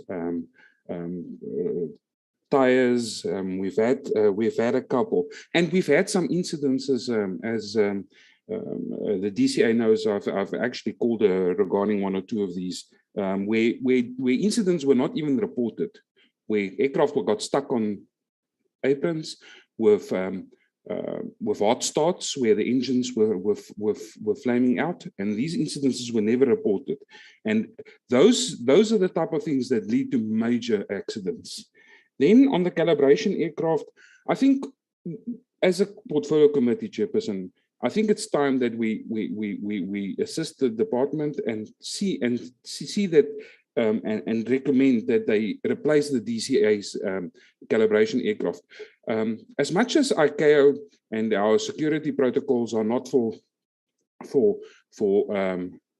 general public consumption, those are one of the things, Chairperson, that we need to make sure that we have our own aircraft so we can do our own calibrations, and we're not reliant on a third party from outside the country to come and do our calibrations in this country. Then, Chairperson, we've had some accidents with SAPs and South African Air Force aircraft, where we have had people have died, and they are not investigated by the South African Civil Aviation Authority, because they are investigated by themselves. I think we need to stop that as soon as possible. We must find a mechanism that all of these accidents are investigated by the South African Civil Aviation Authority, because if we don't do this, we are going to, one of these days, a PC-6 is going to lose a wing, like it just did on the SAPS aircraft, and it's going to fall on the 737, and we're going to have 184 fatalities. What do we do then? And we need to do something about it. I mean, that plane literally was unairworthy, and it was flying around, and nobody was doing a thing about it. Then on the bursaries, I want to commend the DCA, South African Civil Aviation Authority, on the bursaries, the assistance to the other kids. It's a step 100% in the right direction, and it's time that we support them in their endeavors to help more people. Thank you very much, Chairperson, through you. Thank you very much. Honorable Pete May. Thank you, Chairperson. I'm sure you can see me clearly. As I understand, all the members on the board are black and males and females. Aren't we supposed to be a rainbow nation? No whites, no brown or Indian people. You cannot make South Africa proud by excluding the minority groups. What is the reason for the excluding of minority groups?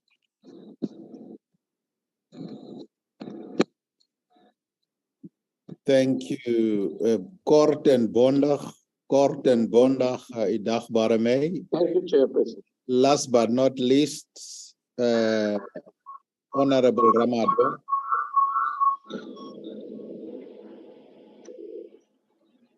Thank you, Honorable Chairperson.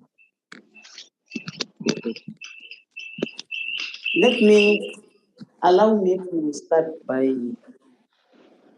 appreciating the presentations by Saka and also Honorable Chairperson.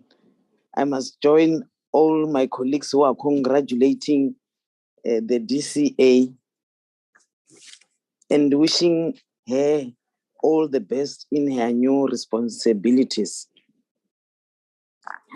Chairperson, I also want to commend the entity that there is no irregular expenditure and wasteful expenditure in the entity. They must keep up the good work. Chairperson, I just want to check with them because they spoke of vacancies in the entity. How many funded vacancies that are there and when are they going to be filled? Because if we're having vacancies, it there will be instability in the entity if there are vacant posts. Secondly, they spoke about outreach programs. I just want to know, when do they go to school? What provinces have they visited? And then if there are schools that they want them to visit them, how do they do that? They must explain to us. Lastly, Chairperson, they spoke about the aeroplane that landed in Cape Town. I just want to know why they couldn't detect that aeroplane before it lands in landing in Cape Town. That's my submission, Chairperson. Thank you so much. Thank you very much, colleagues. I think we are not doing well with time. However, it can be explained. The presentation was quite elaborate. So without stopping the Saka from responding, I would like to make the following comment as you respond. I think the issue of the landing of the aeroplane undetected, ATNS, they are here already. And I'm sure it is them who monitor this airspace. They would take that as their first question when they do respond. So Saka, you don't need to respond on that one, unless you really want to say something about it, because it's about monitoring, which links also to the safety in the airspace. So I would like to package those for ATNS. But there are specific issues that I think Honorable McDonald raises, which have got a lot of recommendations. I would request that those be submitted in writing. Incidents increased and the details he gave, the breakdown of fatalities in the way he explained them, would like that to be submitted.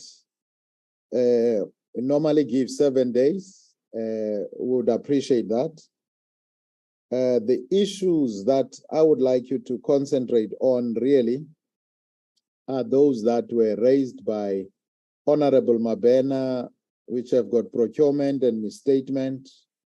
Honorable Sitole raises something about socio-economic, package it also with Honorable Ramadwasi raised the same thing, the same as Honorable Shabangu. So if you could answer them at once without taking more of your time, I think those you can make very brief comments, and where you can, as indicated, please give us a written response. And the question of Honorable Pete May, which I think was very specific, just reminded me, my apologies. It is one question I thought needed a direct response. I hand over to you, Board Chairperson. You will direct us. Please, within 5 minutes, let us complete those responses. Thank you.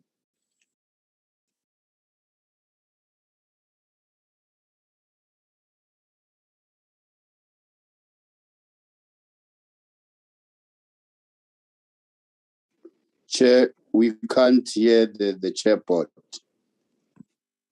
Here we go. Apologies, Chair. I will leave the rest of the questions to the DCA to respond to, but just 2 comments from me quickly, Chair, realizing that we have got time constraints. My first comment will be directed to the questions raised by Honorable Mabena, who used quite a strong language, Chair, on whether we consider ourselves with impunity and the like. Just to assure you, Honorable Chair, and members of this committee, that we remain true to the values of the organization, which is service excellence, which is teamwork, which is integrity, which is collaboration. And this talks to humility, to respect, to appreciation of the role of stakeholders. So we really appreciate the role of stakeholders, and we are a very humble organization. Just to emphasize that there was no finding against us on any irregular expenditure or any wasteful expenditure. Now, just a quick response as well to the question that was raised about the composition of the board. Chair, it is not really our space to talk about how the board should be composed.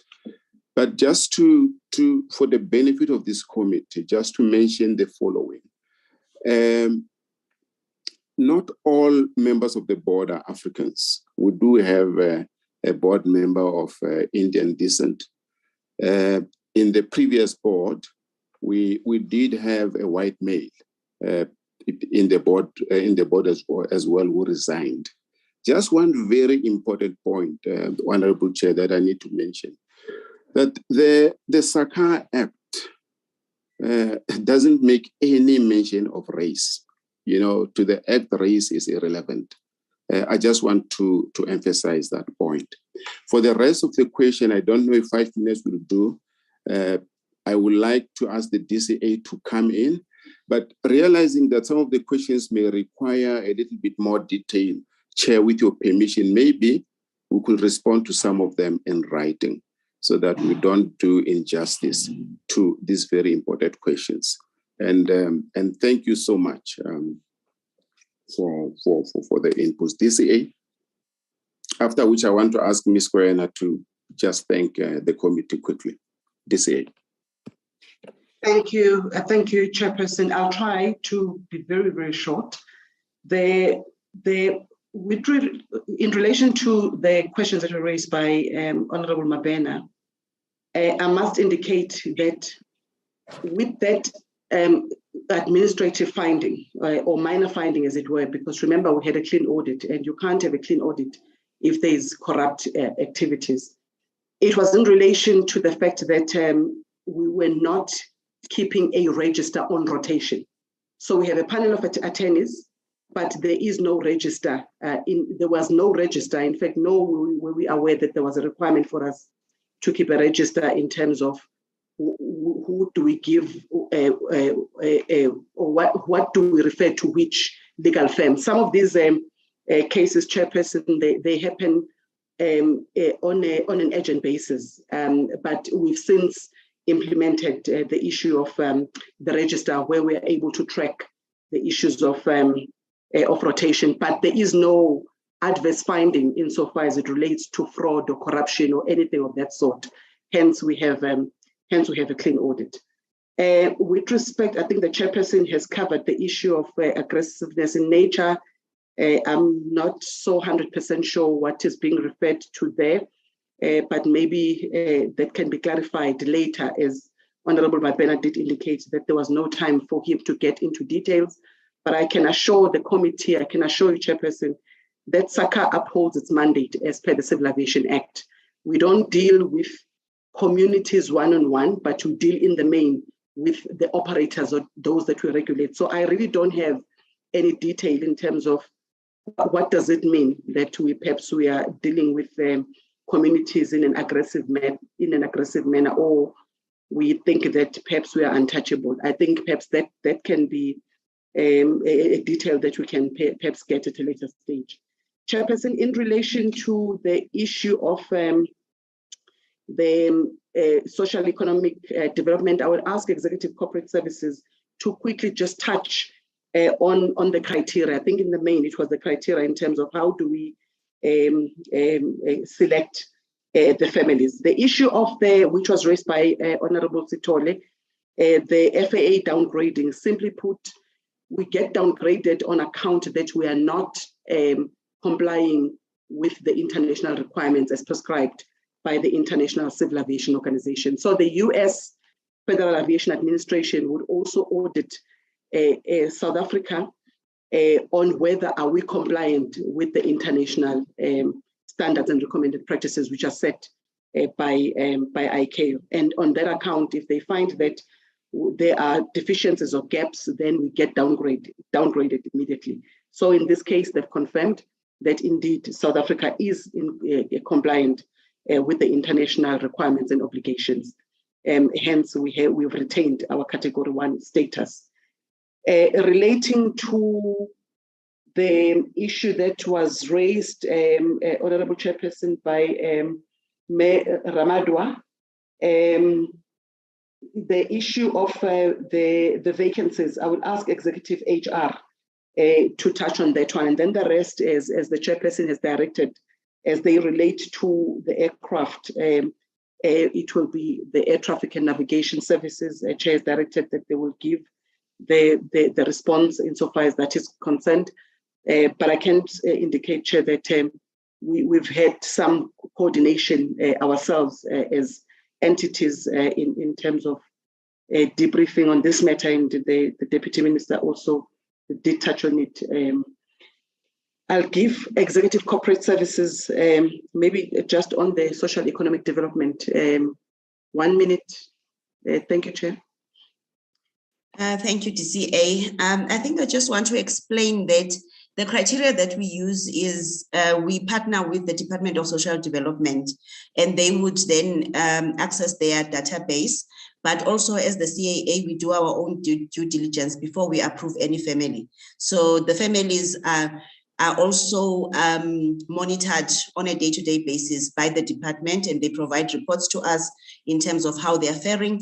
And as the CAA, we also do periodic visits to the families just to make sure that they are fine. The criteria really is, or rather the intention from the CAA point of view, is to make sure that by the time we leave the families, they are economically stable and that they can stand on their own 2 feet. So for as long as the family is headed by a young person who's still at school, whether at tertiary institutions, we will support them right up until we get positive proof that they are now able to stand on their own 2 feet. Then the Department of Social Development will then recommend a different family. We also do due diligences for ourselves to make sure that those families are indeed deserving. Thank you, DCA. Thank you, Pindiwe. Executive HR on the vacancies.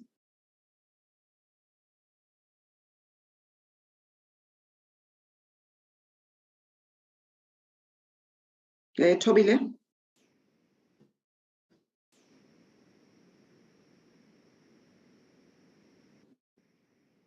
Chair, I can quickly just indicate that with respect to vacancies, because we're a highly technical institution and we compete a lot with the industry in terms of the scarce and technical skills. Quite often we find, Tobile, you can mute. Tobile, you can mute. So we find ourselves competing with the industry. But if we look at the threshold, we had planned to fill, I think, 570 positions, but we closed the financial year at 560. So indicating that there would have been about 10 vacancies. And those ones, I can indicate that processes are always ongoing in terms of ensuring that we fill the vacancies on an ongoing basis. Chair, if you noted that in terms of the resignation or termination rate, it is a bit high, because what we've picked up now is that we are also competing with the Middle East authorities, where they absorb a lot of South African, I think ATNS perhaps may also touch on this, South African highly technical skills into their fold. Of course, there's a premium that goes with it, which they pay very well. But we do have retention strategies in place, and we try our level best to retain skills as much as possible. But in an environment in which we operate, we compete with the airlines, we compete with the international community. It is a very delicate balance in terms of retaining the scarce resources. Chair, the rest I think we can provide in writing as the chairperson had directed. Thank you very much. Thank you very much, DCA. Thank you very much, chairperson of the board. Your 5 minutes you took to literally 11 minutes. We are really out of time. I do know that you wanted to thank us properly, Chair, but we appreciate your generosity there. We really have to step down on this presentation. And where colleagues have not been satisfied, we will find a way of following up and make sure that we get those responses. So thank you very much. Let us get the ATNS presentation and welcome the ATNS. We were very generous in the first time. We also had to accommodate Honorable Deputy Minister, which at least that one is done now. So ATNS, it is your turn, and I know you won't disappoint. You'll do it in 30 minutes. You always do it. Today you won't disappoint me. Over to you. Good evening, Chair. My name is Simpiwa Tabela. I'm the chairperson of the board of ATNS. And I will just make a few opening remarks and then ask the CEO and the CFO and the rest of management team to complete the presentation. The first thing is that I must just apologize that I'm not wearing collar and tie, Chair. It's not that I do not respect the committee. I've just come from a session elsewhere outside of the country that needed me to dress as I've dressed in representing the country on something else. Back to the point, Chair. Let me just greet the Minister and the Deputy Minister in absentia. And also quickly point out, Chair, that let me greet yourself and the honorable members of the committee and thank you for the support and guidance over the period that we've been working with you, including the Minister and the Deputy Minister's support and the Director General, the Acting Director General and the rest of the senior management of the the department. Chair, I must also take this opportunity to congratulate Ms. Bobby Koza for the achievements and representation of the country. And I think it means a lot for all of us in the country and in the aviation space in particular.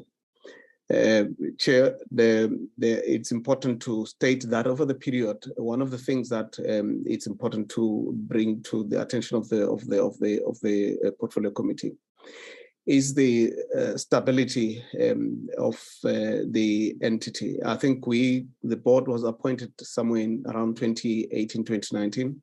And we've had a very coherent board, noting where we came from 2018 up to this point, insofar as stability, as we would know that stability is a very important thing in this in the aspect in this entity. I must also just quickly indicate, Chair, that with me, I am with the board members that have joined, Mr. Chris Berger, Captain Jane Trembath, General Ngema, Suleiman Badat, Mr. Zenzela Mieza, and I also will also have the Company Secretary's Office represented by Tabi Singh, and the CEO, Ms. Nazbom Tawar, and the CFO, Mr. Mohulula. And that's a team that represents ATNS in this portfolio committee meeting, Chair. Chair, I must also indicate that we, like all the entities would say, that in the aviation space, we come from a very difficult situation as ATNS. Since the COVID-19.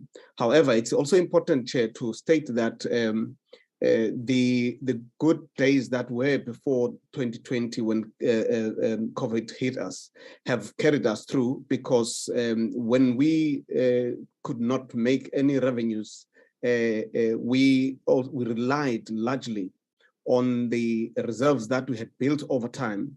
And this is what has carried us up to this point. Yes, indeed, there are financial difficulties that we are addressing as a board, and I think the CFO and the CEO will get into detail insofar as that is concerned. And I must also indicate, Chair, that as part of the things that we are proud of and that we have achieved over and above the stability of the board, but is also ensuring that a CEO has been appointed, as this would be the first of Ms. Mdawe's committee meetings today. And as said, is a female, and it was a deliberate act on our side as a board, working and supported by the department. And we are quite excited with the work that he has done, and with the work that she is doing. And we provide all the support that she requires as the board. We are not second guessing Ms. Mdawe at all. Chair, I think it's also important that to say, because of what had happened in 2020, the COVID-19, we've had to look into the strategy, which I think the CEO will get in detail of that, and on the approach that we have decided to take to relook into the strategy, because there's been a lot of shifting of things because of what we had not foreseen before 2020. This included missing targets that we had set ourselves, particularly those targets that were financially linked, whether it was delivered on the capital and expenditure side, and other financial targets that may include revenues and so on. Those matters would also expose those, and how we have dealt with those in trying to stabilize the situation. We also are coming from a Section 189 process, which was a bit of a difficult and painful situation, but to save the entity and keep the integrity of the organization, it's a painful process that we had to undertake. And I think the CEO will get into detail on that. We made some savings there because of that process, difficult as it was. However, we are returning to stability now that process has ended.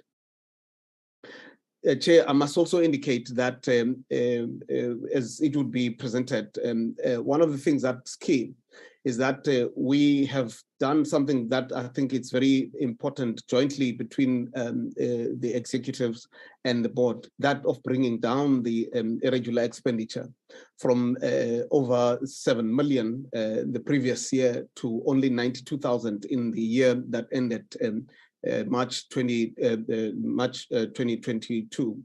And the reason for that is that of working together between management and the board.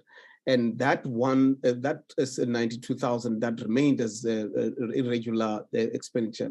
Also was just one transaction which we have dealt with in terms of consequence management, and we are almost confident that it will not recur. Chair, I must also indicate that we are proud that we have maintained the unqualified audit outcome for the 3 years consecutively, noting where we picked up the entity from 2018 up to this point. Chair, don't you want to let that detail come out, and then if there are any gaps, you might have another bite at the end so that we get straight to the presentation, because I hear you are dealing with issues that are in the presentation. That's fine, Chair. With you, with your guidance, that would be taken. I think.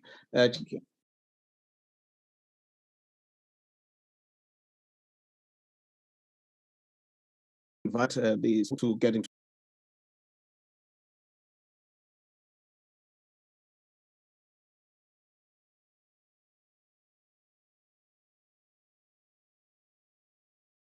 CEO. Thank you, Chair. Thank you. You broke for a little while, so I couldn't hear you. Good afternoon.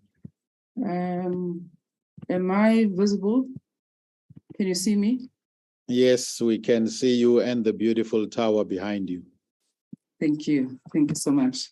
My presentation, Chair, is going to be focusing on the elements that are highlighted there, but I think it is important that I forward I convey my greetings to every member of the committee, as well as the entities that are in the aviation sector. I'm not sure whether the Deputy Minister is still there. Greetings to her and her team, to the Honorable Deputy Minister. I am also with my team that is supporting us in this process. The contents of the presentation are going to be focusing on who we are, where do we want to play, how do you want to play, and the capabilities that we have in order for us to be able to play in that space in the aviation sector. It will be focusing on how do we then ensure that we play within the governance space that is defined, a framework that is defined. We also look at financial performance and other areas of performance. We'll be highlighting our key challenges as well as the achievements. Next slide. In terms of who we are an entity that is established under the ATNS Company Act 45 of 1993. We are mandated to provide air navigation or air traffic management solutions and also associated services, including technological provision in terms of products. Our services are executed within certain frameworks. One, it is the ICAO standards, as well as the recommended practices that are also defined by the institutions such as the South African Civil Aviation Authority, which also plays an oversight over the activities and the services that we render. Next slide. This slide demonstrates how we execute our services. That also applies to the services that we render outside of our country, outside of South Africa. So in other words, we play within South Africa, we also play externally outside of South Africa. It is this process that we apply that looks at pre-flight planning. It goes through the whole process where there is also a departure, including en route activities by the aircraft or the plane that is moving in our airspace, where we manage that airspace. It also looks at the landing and the taxiing activities.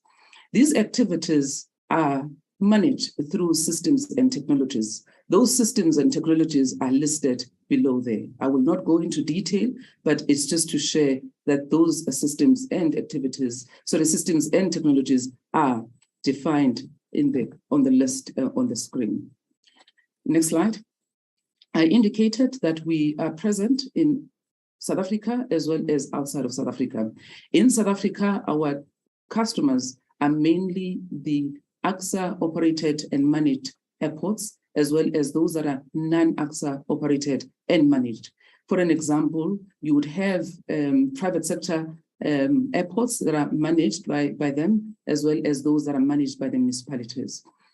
Our regulated business is mainly on the services that are regulated. So we get our tariff based on the regulated space that we operate within. In terms of the non-regulated business, it's both within South Africa and outside of South Africa. What is it? We are present in Southern Africa, West and Central Africa, as well as in East Africa. The part of Northern Africa, our presence is mainly on training, where we train employees that are coming from as far as Khartoum in Sudan, as well as far as Senegal in the West Africa. But we also have collaborative initiatives with various partners in Africa. Those partners are also helping us to render our services and deploy our technologies. Next slide. Our services are governed, and the framework that governs our services includes and not limited to the shareholder that also appoints the leadership that has to provide oversight, and that is the ATNS board. We also have an executive team that supports and ensures that we execute the direction that is given by the board. The board also has various committees where we are held accountable in ensuring that what has been defined is executed in segments that are integrated. We've also got policies and procedures that are well defined. Some of those policies and procedures, as I said earlier, are from the institutions that we operate within, your SACA, your ICAO. The statutory, the frameworks that we have, I also said they are legislatively defined. Your ATNS Act, which as I said, promulgated in 1993. We also have the shareholder memorandum of incorporation with ATNS, the shareholder compact, as well as the KPIs that are defined. We also have the ATNS governance obligation to shareholders, which is our corporate plan, the shareholder compact, as I said, as well as the integrated report that we are presenting today. Next slide. The board of directors are a diverse group of directors. In fact, they bring in different skills which are necessary to our entity. These are the skills, the core skills that I bring to the table, particularly the engineering, the safety. We've got former pilots, we've got former generals from the Air Force. That ensures that there's that integration between ourselves as well as the Air Force. We've got expertise in terms of governance. So you will see in terms of our performance, how well have we performed? It is particularly based on the support, the direction, as well as the oversight that is played by the board. This has been tested and also experienced by myself when I was introduced in April through the induction process that I went through, the onboarding process, whereby the board was also involved. I would also like to say that the diverse team that I'm referring to of the board members, it's very young. We've got as young as 36. We also have the split in terms of the gender as well as race, as it is shown there. The Deputy Minister did indicate that there is a process of appointing a new board. This board that we have was appointed 3 years ago, or in fact in 2018, 2019. So we are therefore waiting for the new board to be appointed. Next slide. What has been the focus by the board? The focus has been on various aspects. One, in ensuring that we are able to define and execute our strategy. They have also ensured that through the storms that we have been faced with, where we've been able to have financial sustainability. This also has been described or enabled by the reserves that we've had over the period of time. The focus has been to look at diversified revenue generation, hence the emphasis on our consulting solutions and technological solutions that we are providing externally to South Africa. There's been a number of new entrants in the industry, but what we've done, we've looked at cooperating with them and looking at opportunities where we can partner, but also learn from those competitors. The other focus has been on safety, improvement of the safety culture and performance, bringing in a team that will be able to execute the strategy that has been defined.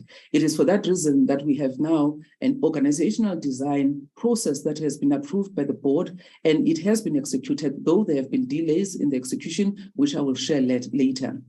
There's also a process of reviewing our culture as well as values. Next slide. I have mentioned that the board brings in various skills and competencies, including the governance. The structure that you see in front of you, which is the executive committee structure, the emphasis is on ensuring that there is prudency in terms of our management of our business. And that is obviously been cut on our governance and ethic leadership behavior. The demographics, as you can see, we've got female, 58% are females, 42% are males. Again, we've got a very young generation. Next slide. In terms of our business, the vision, the mission, let me focus on the values. I did indicate that our values are being reviewed. The purpose of that is because we are responding to the changes and the challenges that we've faced through the COVID, as well as the areas where we have had new entrants. It is for that reason that when we look at the values, the customer centricity aspect will be of essence. Accountability is also going to be of essence. As you can see, the first two values that are currently in existence are focusing on those two: accountability, safety, and customer service. We continuously look at improving our services, as well as ensuring that there's an element of improved research, development, and innovation, because we operate in a global space. Next slide. Where do we operate? We operate in an environment, as I said, it's globally, it's influenced by various factors globally. Change in technology has a direct influence on how we render our services. There has been a process that we've been embarking on in terms of recovery from COVID. So worldwide economic recovery is what the operating environment has been dictating to us. We've been responding to that. The other trend in terms of operating environment is as well on artificial intelligence, as well as the virtual operation and augmentation of the reality of how we operate. We have to look at virtual ways of doing our business. For an example, we have been able to implement virtual training as we pride ourselves with our training and development that is offered in our academy. We've also been able to respond to cybersecurity issues that we've been exposed to. We learn a lot and we benchmark a lot, and the space-based ADSB solution has been well benchmarked, and we are looking at implementing it and providing that solution to our customers. We are also looking not only in what we do, but also the various changes that are driving our business, the society, as well as the technology. You're all aware that we are having a challenge with urbanization, the growth of megacities. We have a role as ATNS, and if you look at what is happening with the drones, there's quite a number of drones that are being introduced. We work closely with CAA and AXA in terms of how do we then redefine our space where we operate in ensuring that we respond positively to the new entrant that is called drones. And there's more on the society and both, as well as in technology. Next slide. Our strategy, which was defined in 2019, we are implementing it. It is focused or anchored in 3 pillars: service excellence, sustainability, as well as innovation. In each of these pillars, we've defined objectives, which are then described or have defined further our initiatives. Safety is one of those initiatives that we are focusing on.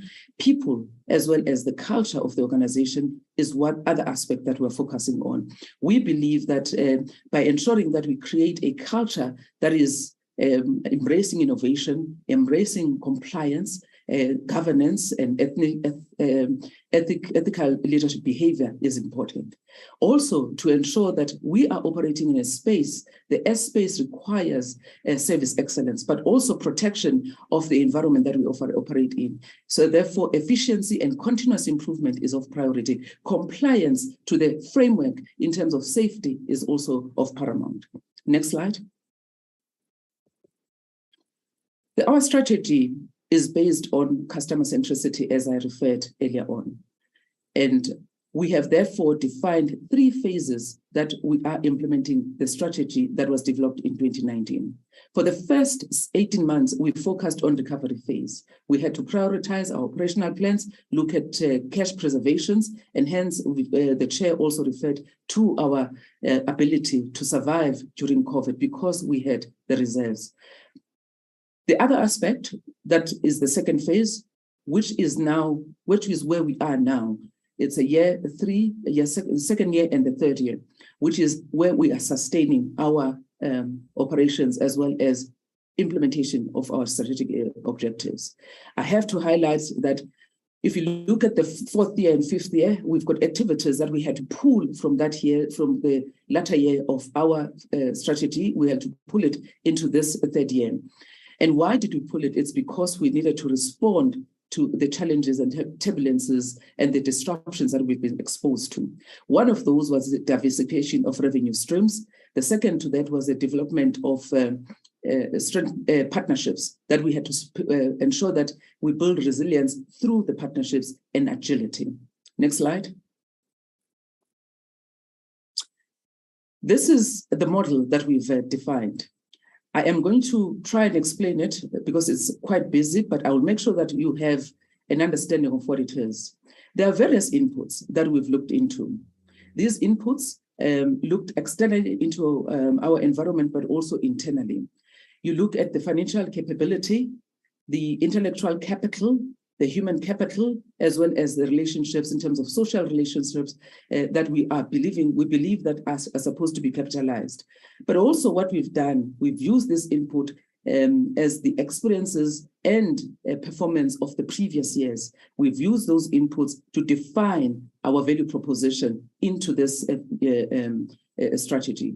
The value proposition is well defined for us to ensure that we provide safe, reliable, proficient, as well as speedy execution of our services in terms of the airspace and navigation, and ensure that we up our technological investments.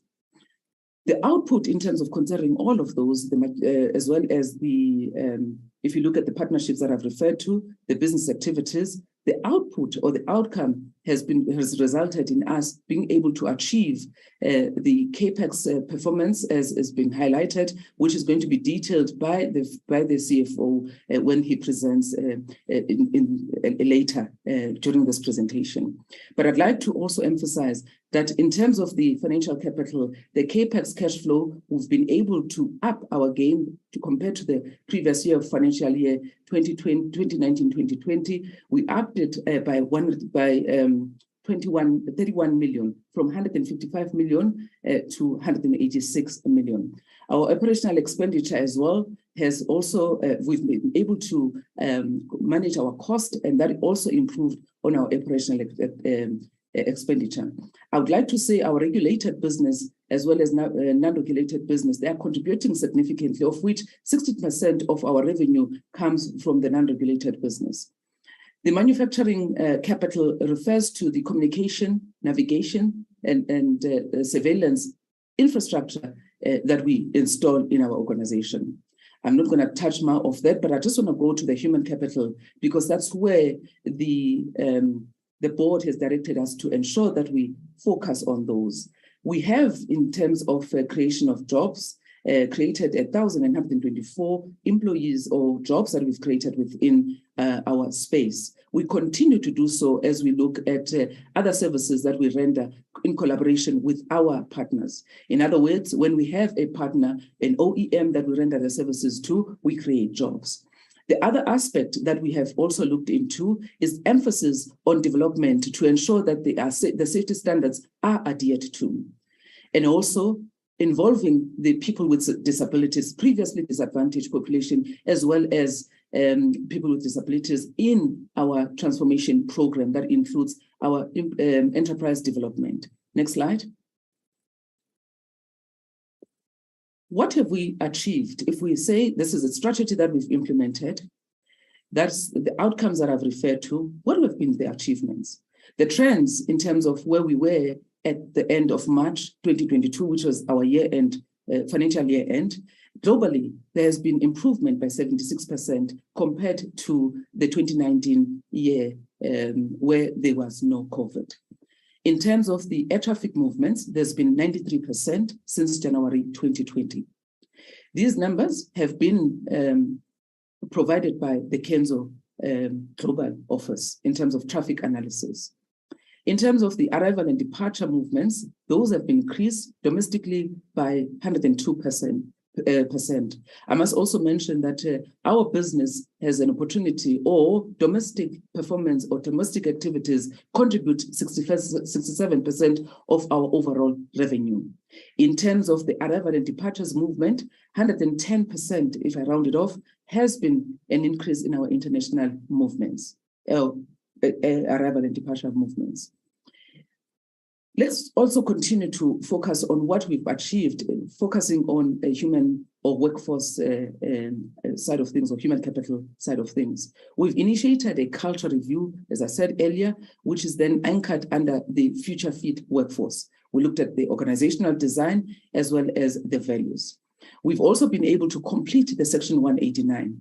This process was not an easy process, but I must also indicate that it was well managed by the teams, by the executive team, guided by the board. The Section 189 was concluded at the end of December. In other words, we were able to conclude it successfully so, and we've been able to ensure that critical skills and competences were protected. There is no position or role that we lost during Section 189 that is critical to the entity. I also want to indicate as well that we've also had a high exit of air traffic controllers because of the attraction by the other industries outside of South Africa. Here, I'm talking about the Middle East. Most of them, they've gone to the Middle East. They get a better salary, though it's also contractual, but they also intend coming back to South Africa. In fact, some of them, they have come back. And we're considering looking at how best can we absorb them back into the system, noting that they have acquired extensive experience that we might need in our organization. In fact, that will also assist us in inculcating a different culture. Our focus as well is also to ensure that we retain the current workforce that we have, where we are able to retain them. And that is why the culture is also important. A different culture is also important.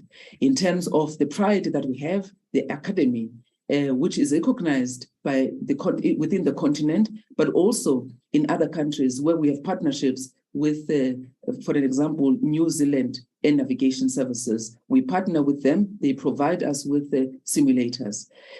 Our training academy remains the world class. Also, we are able to look currently at options where we're able to provide extensive virtual training and also being able to expand on our offering in terms of the training that we provide.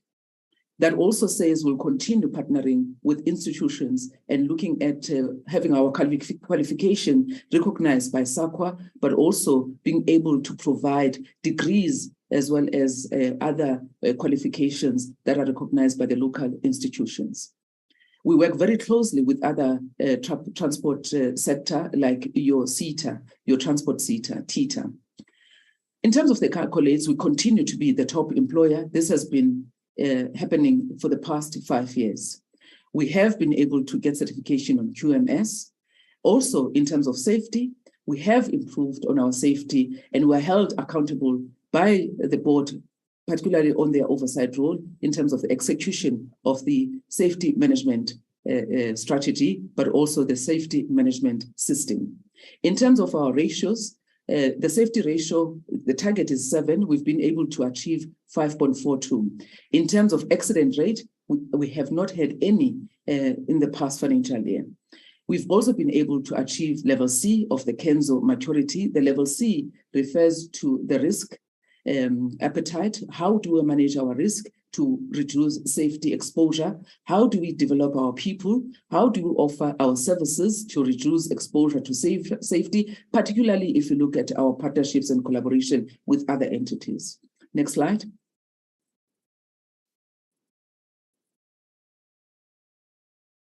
I spoke about the risk and how we render our services to ensure that our risk is contained. We use a framework in defining our risk and managing our risk. It's a triangle. The first one in the triangle, it's the value that we create for our customers and also for our shareholders, as well as including our employees within, because we believe that value should be diverse in terms of creating it and protecting it. So we create and protect value for our shareholders and stakeholders. We also have the leadership commitment that we focus on as we ensure that we manage our risk. Lastly, that's the how part. We use this framework on your bottom right. That's a framework that we use for our execution of risk. It also focuses on the strategy of our organization and emphasizes on monitoring and review of our activities. Next slide. The outcome of the implementation of that framework is in 5 areas that are key that we've just nominated or selected from the risk register that we have. Safety incidences, we want to ensure that we intensify that and make sure that we keep our airspace safe and efficient as well as reliable.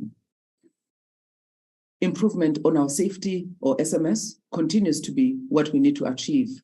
The previous year, we achieved 3. We want to continue achieving less than that. Threats to our business and vandalism to our business. One is the aviation security program that we've implemented, and we are ensuring that it's executed throughout the organization.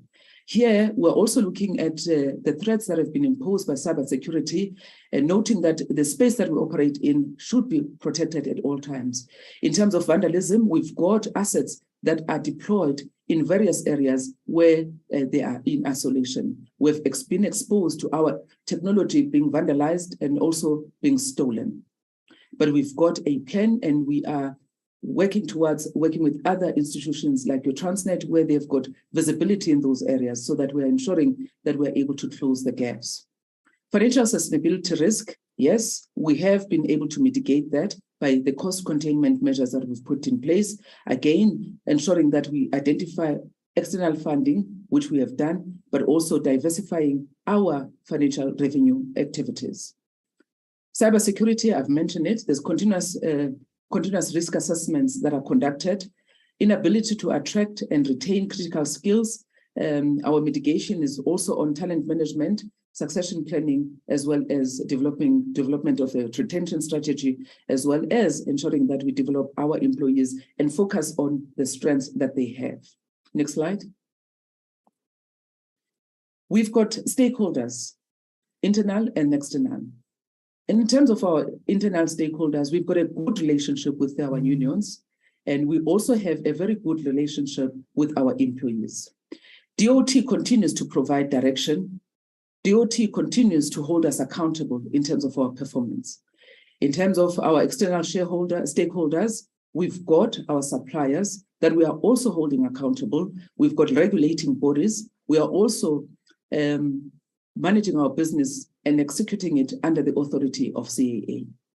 And we hold that relationship very dear because without the CAA, we will not be able to execute any of our activities. They also provide benchmarks in terms of what is done out there. They are also able to guide us in terms of that. Next slide. As I said, DOT holds us accountable. In the past year, there has been challenges. For an example, 62% of our financial KPIs, 62% of our KPIs are financially dependent. In other words, they depend on us executing them based on the funding that we have. low traffic volumes, as well as 5% of reprieves that we've given to the airlines. And lastly, our CAPEX affordability has been impacted on, and we had to also defer some of the activities and investment that we needed to implement. Next slide. These KPIs are 5 of them. Out of those 5 KPIs, we were able to perform over 50%, as the DM has indicated.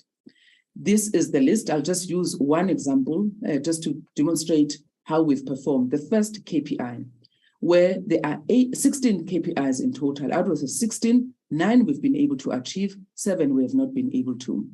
And this is because of the ability of us being able to inject capital investment, which we could not do in the previous years. One, it's been impacted by our affordability, but also during COVID, there was also an ability of execution of those investments because of the availability of service providers or OEMs.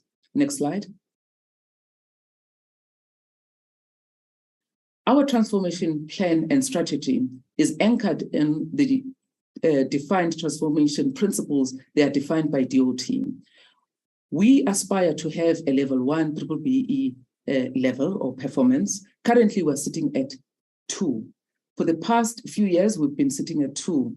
And the areas where we need to improve on are the following. 1, it is the skills development. 2, it is an area that focuses on the enterprise development, where we need to improve on that and ensure that it is inclusive of all the sectors that I refer to and areas of focus, which is the people with disabilities as well as females, but also focusing on SMMEs.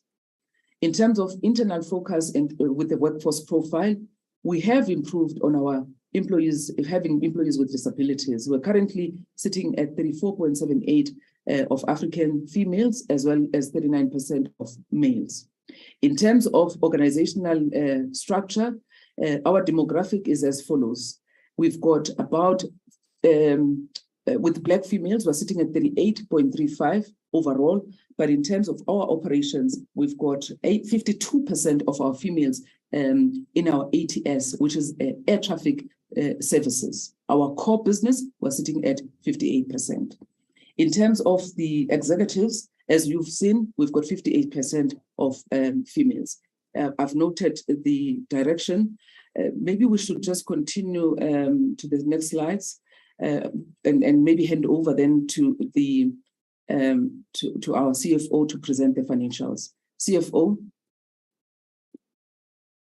Thank you, CEO, and good evening to the Honorable Chair and members, the Board of Directors, and CEOs of various entities, the DG, as well as the officials of the department.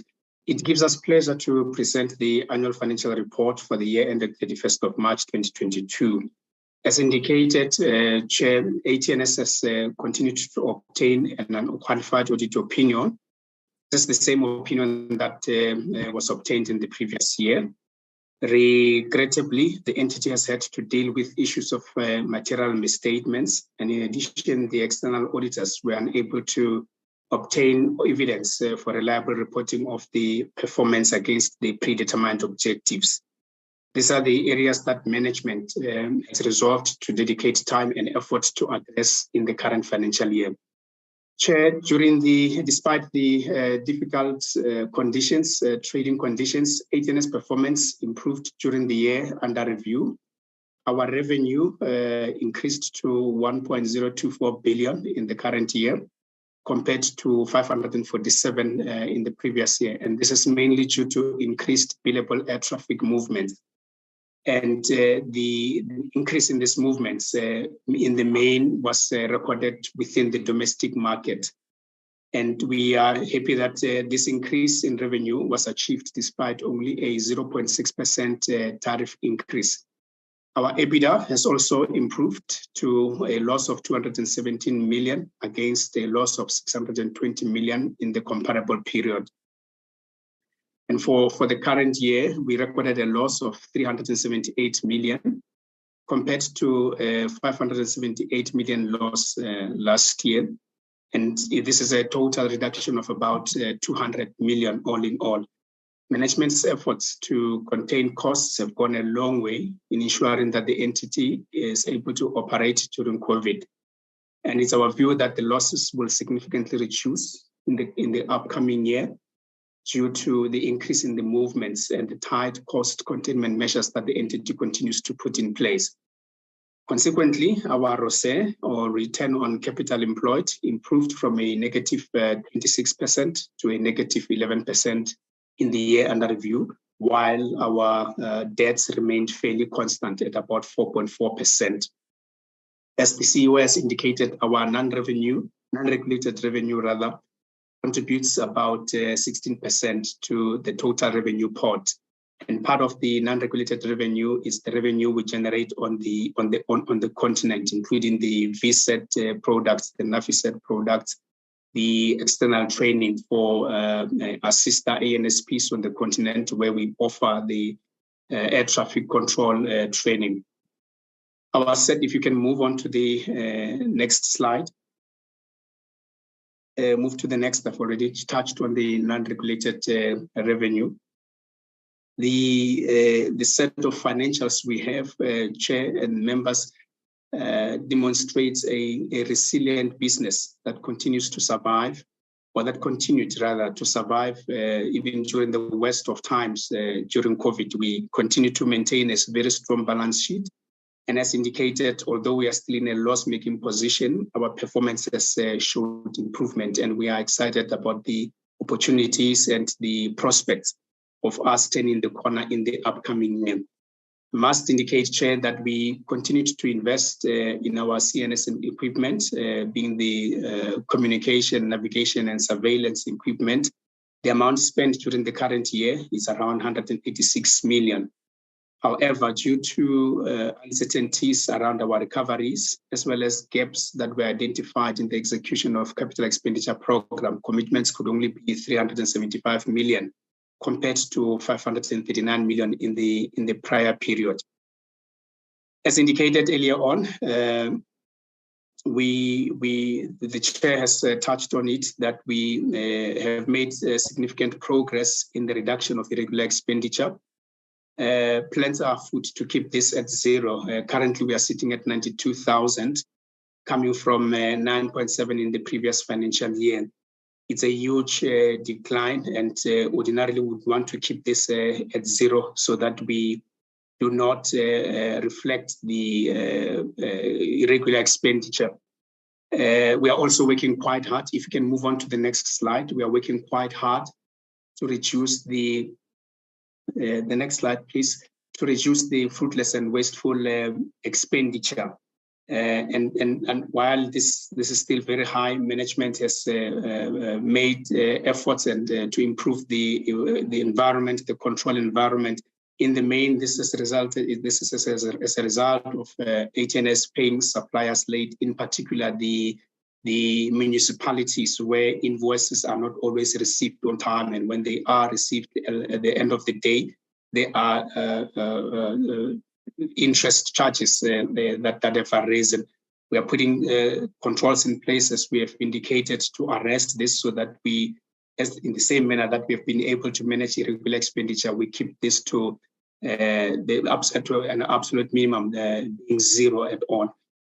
And having survived the last 2 financial years, if you can move on to the next slide, having survived the last 2 years of COVID with very suppressed revenues, ATNS has almost depleted its cash reserves. And as a result, there is a need to engage with the shareholder on possible funding for the imminent capital expenditure program.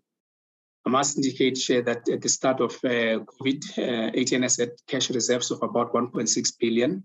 Unfortunately, this has reduced to about 400 million in recent months. And it's a major concern given the projects that are currently in the pipeline, particularly for CapEx. So from an operating expenditure point of view, we are confident that as an entity, we should be able to meet our obligations as and when they occur in the normal course of business. But our concern really is around CapEx. And so we will be engaging with the shareholder in due course to find a way to make sure that the capital expenditure program can be implemented without further delays. With this said, thank you so much, Chair. I'll then hand back to you, CEO. Thank you. Chair, we are now doing the last slide in terms of closing. We're going to highlight the areas of focus as well as the challenges that we've had and how we've mitigated those challenges.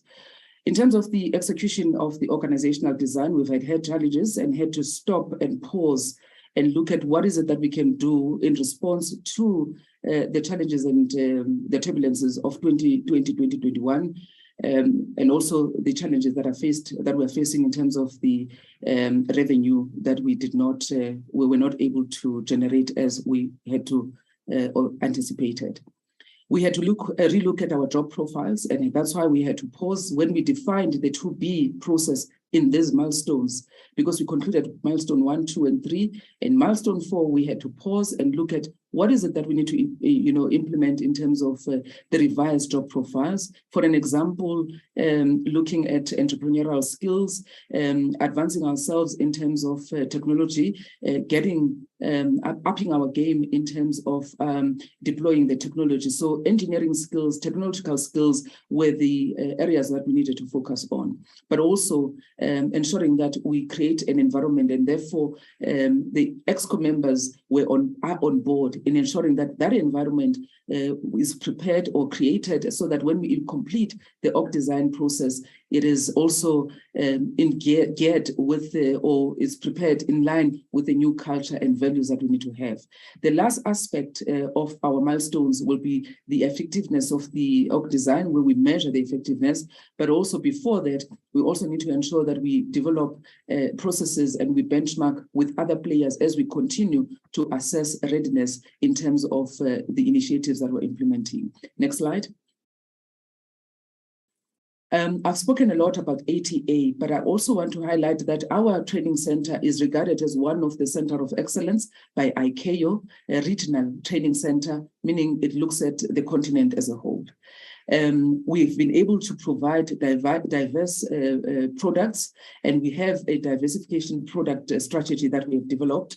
It's also recognized in Africa or in the continent, where we've been appointed as the Vice President of the Association of African Aviation Training Organization. And we are also recognized as one of the IATA regional training partner on-site as well as distance learning. We continue to hold our certification on ISO 9001. Next slide. In fact, just to also highlight that our performance in terms of ATA has been above 90%. Our corporate social investment, this is what we pride ourselves in. It focuses on various aspects: education, which is our flagship, skills development, supporting schools in terms of sports and culture, arts and culture, making sure that we promote a culture where young men and women focus on sports, and we provide support on that. They're out of the streets. Environmental sustainability, as well as promotion of STEM. We have budgeted, or we had budgeted 5 million, and we executed that 5 million, all of it in the year of 2021-2022. Our geographical coverage is nationally, as well as our stakeholders is the basic Department of Education, as well as rural communities. Our achievements, we've been able to provide support and benefits to the schools that are more than 25 in all provinces of South Africa. Our educational support materials have been deployed in more than 12,000 learners, as well as 30 educators, again in all provinces. Next slide. We also are training in terms of the social or economic enterprise development. We're also training SMMEs on various skills and expertise in the aviation sector, particularly in our unique environment, which is the air traffic management. We've got an SMME that has been trained, and currently we're working with them to deploy some of the activities and services that we have been developing them on. These are the schools that we have been able to provide the materials to, as well as making sure that we provide life and physical science laboratories. We also were able to ensure that the ICT equipment is deployed in Limpopo. As you can see, we've got various provinces that we are able to deploy the initiatives of corporate social investment. Next slide. What is our focus? This is my last slide. We focus on the focus is to maintain financial sustainability, where the sources of additional funding is important. And it is therefore our process, we're implementing processes to look at opportunities where we can look at additional funding. Management of cost containment. I've shared that earlier on, that we continue to manage our cost containment, and the CFO also indicated our improvement on irregular expenditure, where we've managed to reduce it, as well as reduce fruitless expenditure. We've also going ahead with our focus on efficiencies and safety, stakeholder engagement and management, our partnership, transformation strategy to ensure that it's inclusive, but also creating a culture that will sustain the business, making sure that we stand the test of time, but we are always ahead of our game and compete with our competitors and collaborate with them. Thank you so much. Thank you, Chair.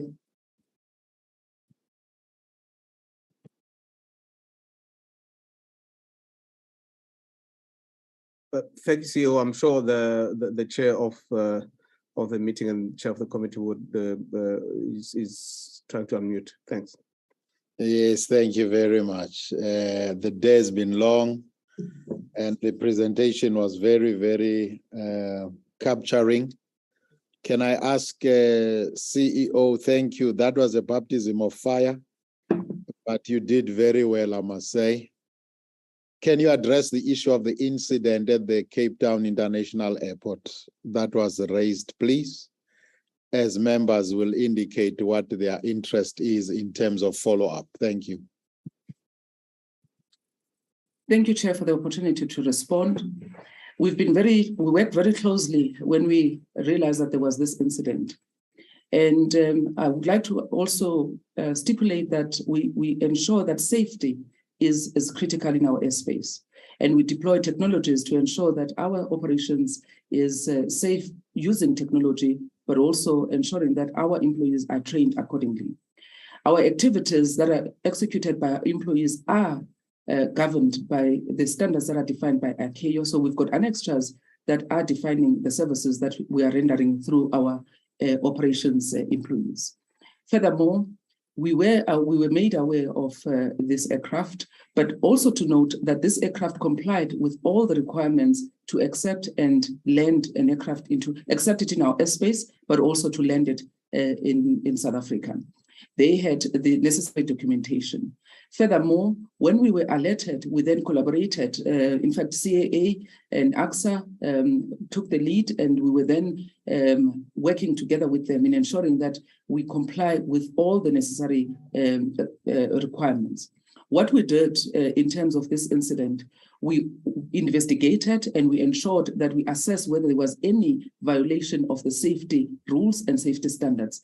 To note that there was none, because the compliance is based on the submission of the flight plan and all the required, as I said, the required necessary documentation, which we take. It was well received by our teams at the Aeronautical Information Center. We then ensured that we worked together with the CAA, which they also informed that there was a prohibition. But with that prohibition also we were supposed to ensure that we address it, but because it was not as per the processes that we have defined, and that's where the gap is in terms of our own internal communication, but also ensuring that the processes are kept at accordingly in the system. So in terms of the ATNS role that we play, we made sure that we adhere to the processes that are defined, the safety standards that are prescribed, as well as the Civil Aviation Authority framework standards that we need to comply with. I thank you, Chair. Thank you very much. Thank you very much, CEO. Honorable members, there is the presentation. Very, very elaborate. And as I said, she did very well because I did push her towards the end. I do recognize one thing I forgot to say to the SACA was that the presentation they presented is slightly different to what they had sent to us. We would like that they send us the updated one. They know where to send it. I've got two hands, and I will appeal again to colleagues. You know what I'm going to say. I will start with Honorable McDonald, followed by Honorable Ketamabala Sitole. Those are the only two hands that I have, and those will be the only two hands. I see the Honorable Ramadwa. That will be the last hand, only three. Thank you. Honorable McDonald? Before McDonald, mine is just a follow-up, Chairperson. Okay, Honorable McDonald, sorry, let's get the follow-up from Honorable Ramadwa.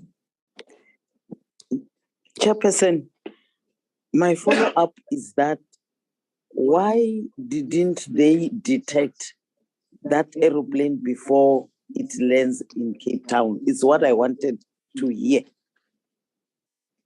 That's what I'm asking, Chairperson. Thanks. All right, thank you. She did answer that all was in order. They were able to monitor it, but I'm sure she will explain herself. Honorable McDonald, the floor is yours. Once you finish, I will not call you Honorable Sitole. You will just come in, please. Thank you. Thank you, Chair, and thank you to the AT&S for their presentation. It was well received. Chair, yeah, I'm making some recommendations again, and maybe one or two questions. I have read the white paper from CANSO on the CANSO white paper on virtualization of ATC, and I am full of support that AT&S moves to virtualization in the sense that some of the services rendered could be done virtually across the country. But it must be mindful of that it does not cost jobs, Chairperson. And we must find a mechanism that government, the shareholder, reinforces the funding to AT&S because they give an extremely important service to all the people entering South African airspace. And like they stated in their presentation, I think one of the key things that they left out is that their actual clients is the people that sit in the passenger aircraft and are not even aware of the critical role that AT&S plays in the safety of their lives. We've had issues where there hasn't been ATC, and there's been issues where towers have been unequipped by staff in recent times. And by bringing in virtual ATC and heavily fund in that direction, we will be able to bridge the shortages in the staffing, and also it will be easier for AT&S to increase their capabilities further north up into Africa, which is desperately needed. Then there's been a recent spate of VORs in the country that's been vandalized. I would really like an explanation why the 01 in Cape Town has been made a Cat 2 and not a Cat 3 when it's desperately needed for a Cat 3, because Cape Town has got serious bad weather. a Cat 3 would have not been such a much bigger expense than Cat 2, and would have made it a lot easier for local aircraft and international aircraft to land in Cape Town when there's inclement weather. Then, Chairperson, I've heard all of the stories about this Angolan government aircraft that flew into our airspace. My question relates to that because I wasn't clear. Could we be given the standard operating procedure on when an aircraft enters our airspace that have not filed a proper flight plan, that have got prohibition on them, and when will the Air Force be called to do an escort? Because what happens if this is an aircraft that comes into this country to do a drug run or do something stupid, and we don't have a standard operating procedure on what to be done when that occurs? Chairperson, and those are my questions, and I thank you for the time, and I'm sorry that it took so long.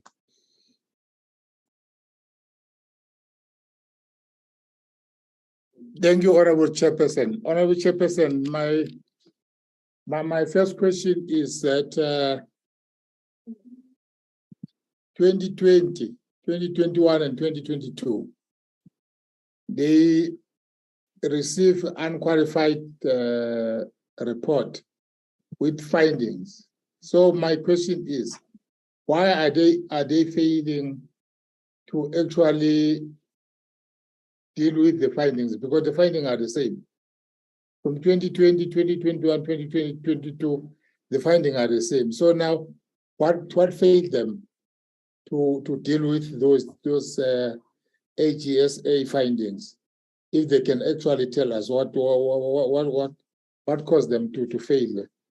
And then other Chairperson is that one of the lost, because if you see this 378 million rand, you can develop a lot. You can develop an infrastructure by using that such of lost money. If they can give us what consequences management have they done to those who are responsible for that.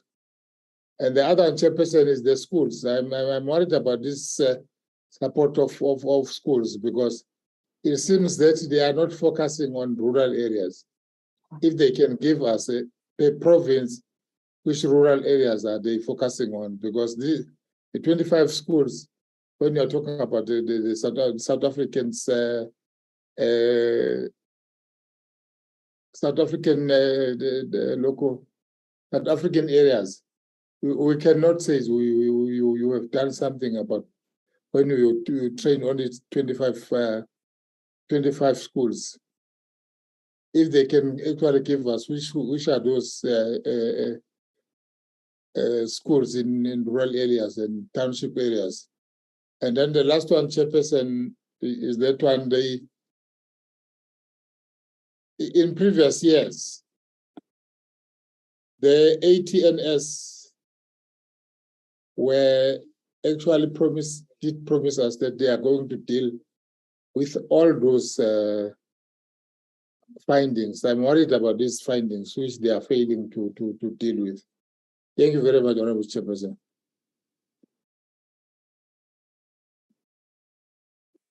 Thank you very much, colleagues.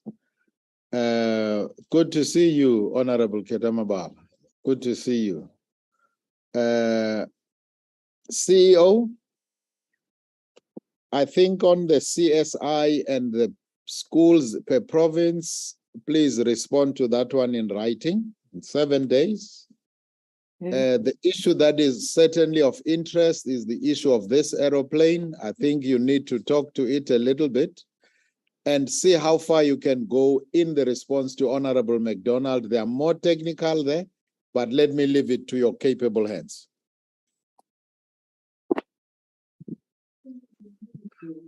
Thank you, Chair, and thank you for your guidance. We will definitely submit the information in writing where you have referred to. May I also request that the finance-related questions are responded to by the CFO. I will deal with the operational ones. Let me start with the question in relation to Miriam. One, as ATNS, the question is how were we able to accept the aircraft into our airspace without an FOP? The answer is part of our processes that are regulated or very clearly stipulated. We do not look at an FOP. That is not part of the process or the procedure.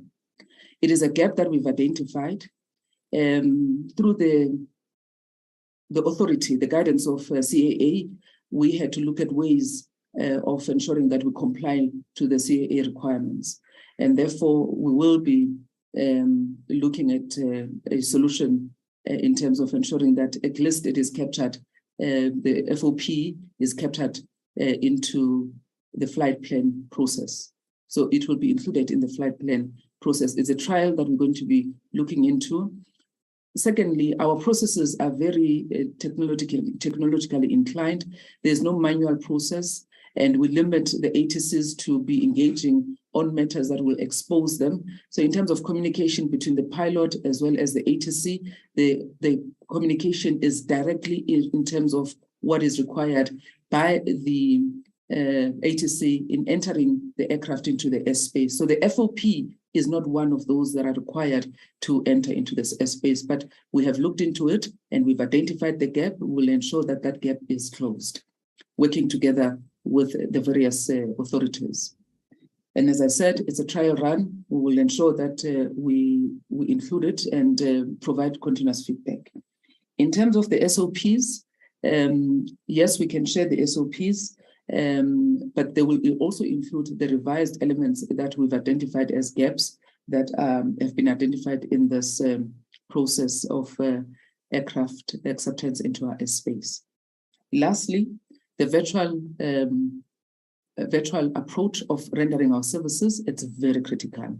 It's extremely critical. The world is moving into that, virtual towers, and you are correct. We should not, that should not lead to loss of employment, because our role in terms of the NDP, we need to create employment and not to destroy employment. So we'll ensure that when we look into that virtual operations, we are able to ensure that our employees are multi-skilled, or we skill them for different areas of operation. But it is something that we want to maintain and not to lose employees.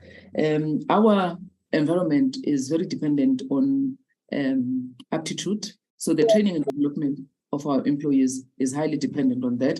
And that is why we take the best, we've got the best employees in terms of aptitude, in terms of skills and competence that are operating in our air traffic control environment, including the management team that supports them.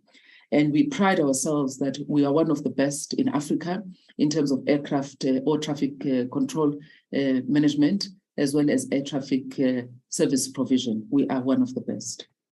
I hope that addresses the question that has been asked by the comrade. Let me then allow the CFO to answer the remainder of the questions. Thank you, Chair. I will respond to the question around the findings, and perhaps start off by saying there is a concerted effort within the entity to address all findings, particularly the recurring findings.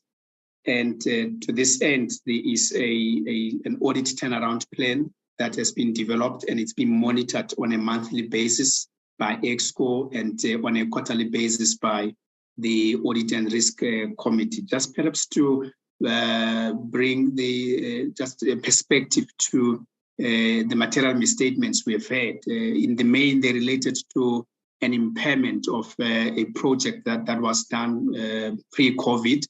And this we had even in the previous financial year. We were able to engage with the Auditor General on it and motivate that it should not be impaired in the previous year, and it wasn't impaired. And so even in the current financial year, we approached it on the same in the same manner. Unfortunately, given that the environment has changed, we have lost some money through COVID, the Auditor General felt strongly that it needed to be impaired. And as a management, together with the board, we felt it prudent to work with the Auditor General and impair it. Unfortunately, that happened after we had submitted our our financials. We didn't want to engage in a unnecessary lengthy debate with the Auditor General. So the board, through the board's guidance, we were then meant to impair that. On the audit of the predetermined objectives, it's really around the system that we are using, which was not designed with auditability in mind. And the system has run its full life cycle. We are in the process of replacing that system. And so we believe that going forward, we will no longer have the challenges we have had. Chair, I must also reflect on the losses of 378 million. These losses are as a result of our expenditure really being more than the revenue that we were able to generate. It's not linked to mismanagement or anything of the sort. It just means that the revenue we were able to generate under the period was far less than the costs we had to incur. Obviously, as an entity, our biggest cost is salaries and related costs. And hence, the CEO mentioned we had to embark on Section 189 to try to a large extent to manage the salary bill. But there's a point at which you cannot cut further, both from operating costs as well. We just could not make expenses match the revenue per se. And so we incurred the loss of around 378 million, Chair. Thank you. Thank you very much, CEO and CFO. Honorable McDonald, I don't know, it's a legacy hand or you feel very strongly on something? Chairperson, apologies. There was just one question I asked about the ILS in Cape Town that I didn't get a response, Chairperson. If it's not possible now, I'll take it in writing. I've got no problem with that. I love aviation, so I've got a big heart for them. They can take their time, but if they can, it would be nice. Thank you, Chairperson. All right. Thank you, CEO. See, your hand is up. Yes, thank you. I'd like to respond. Yes, we've had issues with VOR and ILS, and it's purely because of the challenges that we're facing in operation, particularly with the VOR, the vandalism, as Mr. McDonald has referred to. We've managed to restore the ILS, particularly for runway 01 as well as runway 019. So those have been worked on. And the question in terms of level 2 or level 2, level 3, why are we not on level 3? The runway in Cape Town is short to accommodate the level 3 that he has referred to. Should we want to or consider level 3, we need to expand the runway, but also we need to then deploy a different technology to support that kind of infrastructure or solution. So therefore, for us to be able to comply with benchmark in terms of the level 3, we need, or category 3, we need to invest in technology. We also need to invest in the airport infrastructure. That would be the runways. I also want to indicate that some of the solutions will be able to be resolved by the investment in our infrastructure technology, which is communication as well as navigation. The last thing that I'd like to say, some of our technologies are old technologies which we need to replace, and therefore the emphasis on our request for additional funding. Thank you, Chair. Thank you very much, CEO. Well done, and we appreciate Board Chairperson. You will allow me to suppress you. I know you won't mind, having come back from your international trip. I'm sure you are tired. It's been a long day. It's been a long day for us too, and we would like to take the last presentation. But on behalf of the committee, we'd like to appreciate all the hard work that is being put on at ATNS, the entire board represented here, led by the chairperson, the CEO, and the entire executive team. Thank you so much. As you can hear, there are a lot of aviation enthusiasts in the team. I'm sure you will not hear again from us in a long time. So with that, we thank you very much. And I invite the team from AXA. I know it is led by the board chairperson, Advocate Noglina, and the CEO. Welcome back, CEO. We know that you represented us well. The aviation sector is obviously led by women. I don't know what these board chairpersons who are men are looking for here. But chairperson of the board of AXA, over to you. And you are standing between us and dinner, but we are not going to suppress you at all. Thank you. Thank you. Thank you very much, Honorable Chairperson, members of the Portfolio Committee on Transport, the Director General of Transport, officials of the Department of Transport. Good evening. Honorable Chairperson, on behalf of the Airports Company of South Africa, I would like to thank you for inviting us to present the company's 2021-22 annual report. The annual report that is being presented here today has been approved by the board. The COVID-19 pandemic precipitated the greatest business challenge in our history, and we continue to have to manage its impact. Various levels of lockdown around the world continue to disrupt air travel and transportation dramatically throughout the reporting period. And as a result, the aviation industry as a whole continued to be one of the hardest hit by the pandemic. Recovery was slow and disrupted throughout the year, with restrictions being eased at times, only to be upscaled again as new variants emerged. As I said in my message for the previous period, we have a long road to recovery ahead of us. However, as a business, we have also proven to be adaptable and resilient to unexpected shocks like these. This places us in a strong position to remain sustainable in the short term and to develop and grow in the medium and long term. I'm confident, Chairperson, that we have robust fundamentals in place, leadership, stability, solid strategic pillars, a sound recovery plan, a well-managed financial base, and strong relationships with our stakeholders. All these give us the solid foundation we need to respond to changing conditions, as well as to plan for the future. While our core strategies and plans had to be reviewed and adjusted in response to the pandemic, our approach has remained centered and anchored on our three strategic pillars: run airports, develop airports, and grow footprint. In the short term, we are continuing to focus on our core business of running airports in order to secure financial and operational sustainability.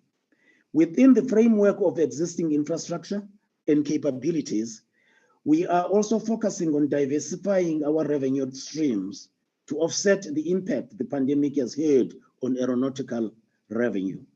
We remain mindful of our responsibilities and role as a catalyst for the recovery of in air passenger travel, the growth in air cargo volumes, economic recovery, and development of our country. We continue to work with our strategic partners, stakeholders, and government agencies to realize these objectives. Our primary objective at present is to restore our financial position to relative stability and sustainability by the end of 2024 financial year.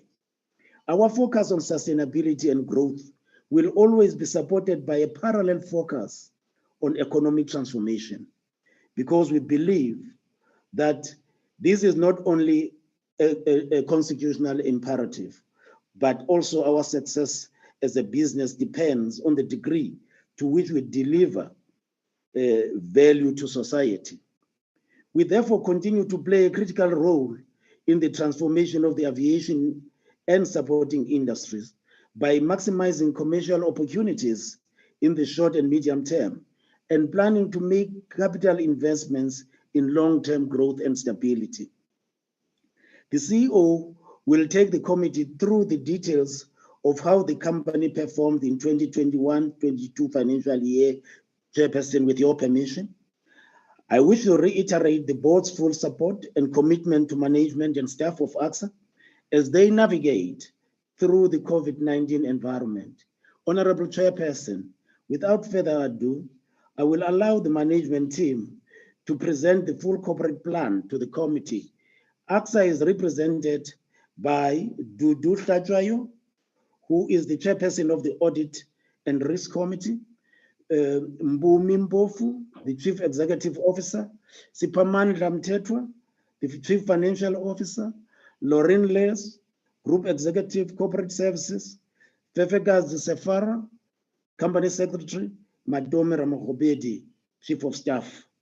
Thank you, Honorable Chairperson. Thank you, Chair. At least I look forward to seeing you not reading those names, just saying them from the top of your head on the next meeting. I just wanted to say, CEO, before you come in, and Chairperson, that I should have said it before, my apologies. We had indicated some extra information that we would have wanted you to respond to at the end of the presentation of your annual financial results, as you said. However, due to time, that one will stand down. We will only confine ourselves to the annual financial results, and we will engage with you of how we are going to get those particular responses. Over to you, CEO.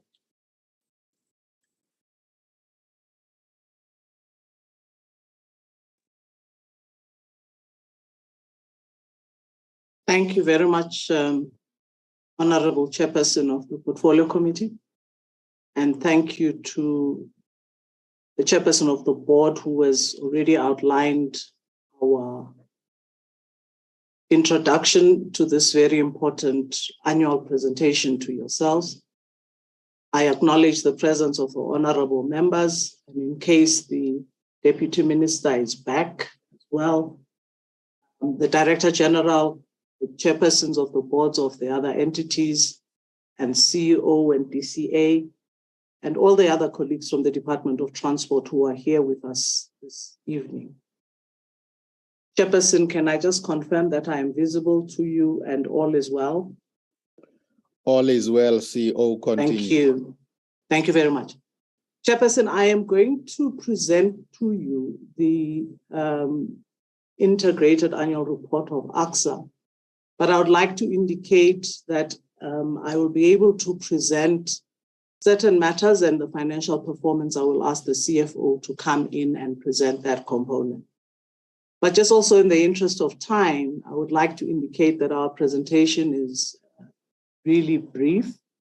And I would like to refer members of the committee to the balance of the integrated report that we have submitted, particularly with respect to matters of the structure, the business model, the leadership composition, and executive composition, the full operating model, the risks assessment, stakeholder engagement, matters relating to transformation, skills development, and socio-economic impact. Those matters are contained in full in our full report, and would be willing to take questions from the members. I am just going to deal with the key highlights and really reflect on the external environment and the operating environment. We'll also recap with you our recovery and sustain strategy. And then I'll hand over to the CFO and come back at the end with concluding forward-looking projections of what the future looks like. In outline on the next slide, by way of introduction, Chair, we would just like to reiterate, it has been mentioned by the other entities and particularly our chairperson, that 2021-22 was a very difficult year.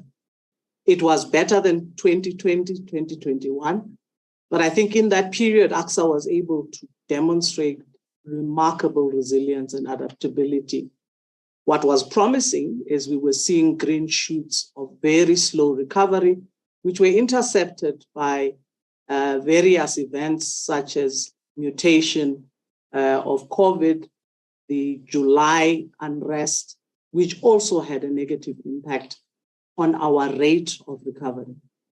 So the pandemic actually does remain the most significant contributor and most significant challenge that was faced by us in that financial year.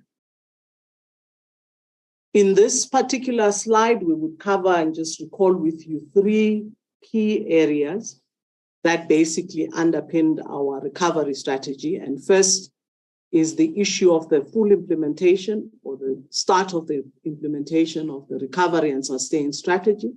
I'm excited to indicate that we also were able in that year under review to develop and see to conclusion the growth strategy, which really was focused on our ability to diversify our revenue streams. We started looking at issues of passenger mobilization in order to increase travel demand, aerotropolis development to grow our footprint, cargo, a very interesting area I will relate to later as well, which is increasing the aeronautical revenue, a global strategy that also aims to improve and grow our footprint internationally.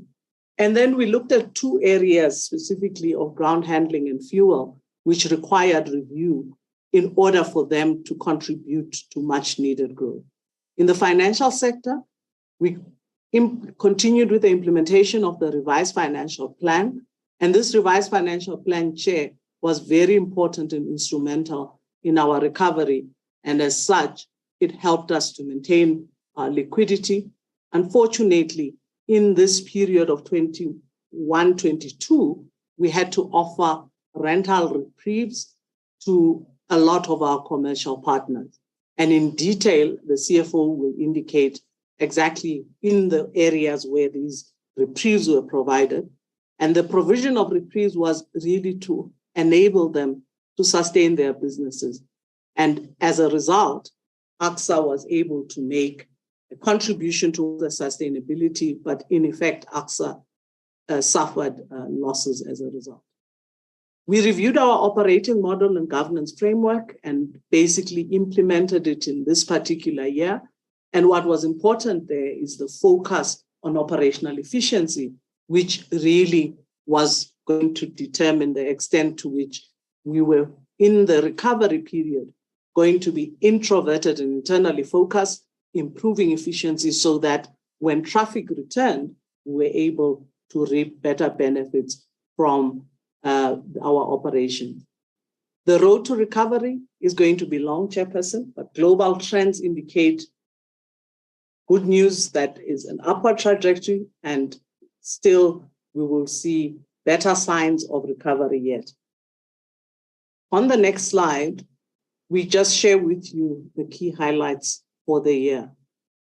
In this particular year, we had, in the previous year, facilitated through Airports Council International and contributed to the development of a COVID response by airports known as the Airport Health Accreditation Program, to which AXA was very instrumental in the development. And I'm happy to indicate that our major achievement was that all 9 of AXA airports were ACI accredited. Similarly, we received an Excellence Awards in the Human Resource Management, also by Airports Council International. And this particular award was reflective of us being in a first position with respect to our HR program. In addition, the Skytrax World Airport Awards, which are really based on customer satisfaction surveys that are conducted on 500 global airports, we were able to achieve with 4 of our airports placed in first position in their various categories, as indicated there: Best Airport in Africa, Best Regional Airport in Africa, Best Airport Staff in Africa, and Cleanest Airport in Africa. And that basically, Chair, indicates that our airport operations continue to be amongst the world's best, even with the advent of COVID, the assessment would indicate that we were not, in terms of airport operations and customer satisfaction, much worse off than others. In the category of smaller airports between 2 to 5 million, again, we were placed in the top 10 category, with Cape Town coming in at position 3 and King Shaka International Airport coming in at position 6. Important as well is the City Press Choice Awards, where 3 of our airports were selected as favorite airports amongst readers and travelers alike.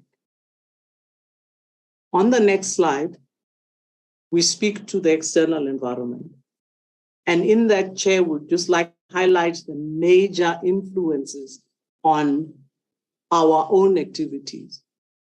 From the global economy perspective, the war in Ukraine with Russia has continued to place undue pressures on energy pricing and particularly fuel. Chair, important to note is that jet fuel is amongst the largest costs for airlines. And most of the airlines in this period, as a result of the Eastern European war, have suffered a cost blowout in the magnitude of 10 to 20%. Importantly also, it's to note that this will delay significantly the recovery of airlines and has already had a negative impact on our domestic airlines, as you would be able to see. The increased cost of living, therefore, and travel demand and consumer demand for air travel has been negatively impacted on a global basis. In the domestic economy, what has been important in our domestic economy, again, has been the ongoing load shedding, which has slowed down economic growth. The Reserve Bank currently estimates that the GDP will be at 2% for 2022, but it is the worsening inflation and domestic inflation that is really expected to slow down disposable income, demand for travel, and for tourism expenditure. All of these share are negative impacts, which will dampen the rate of recovery that we're going to see in particularly 2022-23.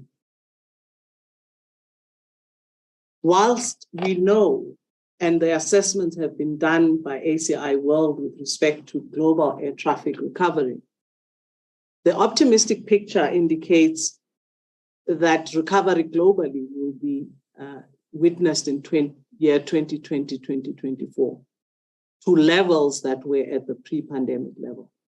In this particular slide, Chair, we confirm that Africa is expected to reach 72% of pre-pandemic passenger traffic levels by the end of 2022. But what is important in the graphics that we've provided, on the left-hand side, 100 basis points on the blue line indicates the performance at its height in 2019. The projections that have been provided by ACI World indicate an optimistic scenario that is the green line, which shows that recovery would basically hit that 100 basis point in 2023, and that's being very optimistic. An uncertain one indicates in the yellow line, but a much more conservative estimate of the projections indicates in the red line that that recovery will actually be seen more in 2024, 2025 at a global level. The bar chart on the other side of the page, which indicates which regions and how regions will perform with respect to recovery, indicate very clearly that North America is projected to drive this recovery globally overall, together with Latin America and Caribbean. And we're already seeing signs of that, where their recovery is projected to return to 2019 levels in 23-24. Recall, Chair, that I've indicated that global average is expected in 24, together with Europe, Middle East, and Africa. Asia Pacific lags behind, and it is expected to recover to 2019 levels in 2025.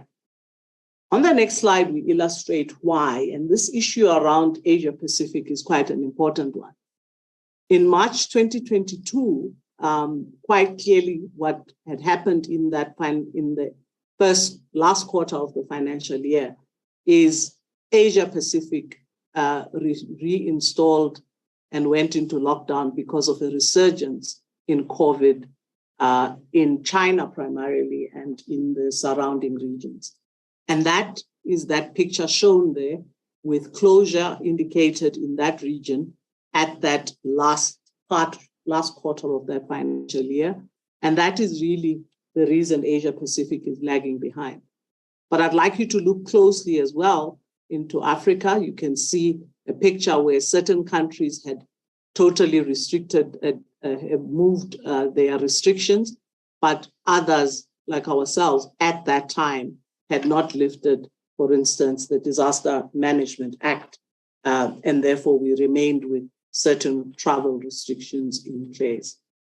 If you move to the next slide. In this particular slide, I indicated earlier on that the aviation industry has significantly been changed by COVID. And one of those changes is primarily the issue related to the growth of air cargo. Whilst before, air cargo was divided equally between aircraft belly, i.e. passenger aircrafts carrying cargo in the underbelly, and dedicated freighters. And what you see in the graph on the left-hand side is that clear illustration that the key driver of revenues for airlines in 2016 to 2019 in blue, up to in the average of 70%, was primarily passenger revenues, with cargo contributing less, between 11 and 12%, and other revenues contributing the rest. The picture that has changed is illustrated on the right-hand side. And importantly, what we see up to 2019 is reflective of what's in the previous slide, a 50-50 split almost of carrying underbelly cargo and dedicated freighters. That picture suddenly changes because airlines decide in the advent of COVID to develop a new offering called freighters, which basically has carved between 25% and 13%, indicated there in red, of providing cargo services in addition to a rather muted passenger belly because of the travel restrictions. And that has resulted in both freighters, which are converted aircrafts, which were previously passenger aircrafts, where the airlines just simply remove the seats and carry cargo instead. And basically, that sector is totally new and has grown significantly, as indicated at between 25% and 13%. The dedicated freighters have also grown as a result of the growth in e-logistics and e-commerce. And because of travel restrictions, the passenger belly cargo has been reduced from previously 51% to an average of, initially with lockdowns, 4%, now at February 2022, before the end of the financial year, growing to about 28%. That reality, Chair, is what has led us to, at AXA, developing our own cargo strategy with the realization very specifically that the name of the business has changed, the growth of cargo is real, and as such, our business model looks at growing revenues by providing better cargo facilities going into the future. In this next slide, Chair, I will just remind us of our recover and sustain strategy. And in that, quite clearly, we remind members of the committee that we indicated as part of our recovery trajectory that we would basically have a strategy that is outlined in 3 time frames. The pillars of those strategies, as the chairperson of the board has confirmed, are running airports, developing airports, and growing our footprint. But in the face of COVID, we've had to be very pragmatic and work out a very sensible apportioning of focus areas and pillars in line with anticipated recovery. So in timeframe 1, which is between 2020 and 2025, effectively, our strategy would outline the need for us to run our airports efficiently and innovatively. And it actually does suggest a focus on being inward-looking. We've developed an operational efficiency index that measures at every airport the operational efficiency performance. We've, in most areas, looked at digitization solutions and introducing technology and innovation, which will help us to ensure that our airports are operating at maximum. But we've also had to ensure that we maintain the cost reduction in order to recover and maintain a healthy performance of the business. What is important about that first pillar is whilst we focus on it in timeframe 1, it then converts to normal business in timeframe 2, which is between 2026 and 2030, where our focus then shifts to the second pillar, which is restricted in the first pillar by limited resources and resource availability, and particularly, I'll indicate later, the reduction in our capital expenditure. So in that second pillar, we would have used the first time frame to plan in detail in order to optimize our assets and look at implementing the growth strategies that I spoke to, which would see Aerotropolis, passenger mobilization, and diversification of revenue programs being implemented only from 2026 to 2030. What is also important is we will see the results of that at full implementation, where we will be able to optimize our assets and then plan for new capacity. The importance of that is during the first time frame, we are focusing on planning, research, development of programs, and building partnerships, which will enable us to implement as soon as the recovery returns. The third pillar, which is growth, growing our footprint. Again, we are focusing on groundwork, research, and planning in the first period, because this is also dependent on much needed revenues in implementing expanded capital programs. And that growing a footprint comprises of seeking opportunities in the domestic market in our own country, where non-AXA airports are approaching us significantly to provide services to them. We are engaging with the Department of Transport around standardizing the way in which we engage with the provincial or municipal non-AXA airports.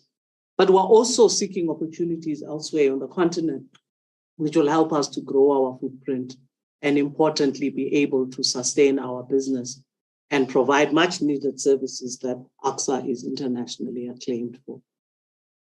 On the next slide, Chair, we've highlighted out of our operating model the one significant issue that changes the way we've been doing our business before. In 2020, or in the period before 2019, AXA's airports were organized as the three, what we call Golden Triangle airports of OR Tambo, Cape Town, and King Shaka, being standalone airports that were then supplemented by 6 regional airports of Bramfisher, George Kimberley Uppington, Chief David Stearman, and King Palo. Those were organized in one regional airports cluster. Just practically, it was really impossible to manage those regional airports, which are far-flung, far from each other, but importantly, which basically required much needed support from the bigger airports. The result is that our operating model has changed fundamentally with the creation of 3 clusters. Cluster 1 now consolidates Bramfisher International with OR Tambo. We have Cluster 2 that basically deals with the Western and Northern Cape airports of Cape Town, George, Kimberley, Uppington into 1 cluster. And then the final one, which is the coastal cluster of King Shaka, Chief David Stearman, and King Pano.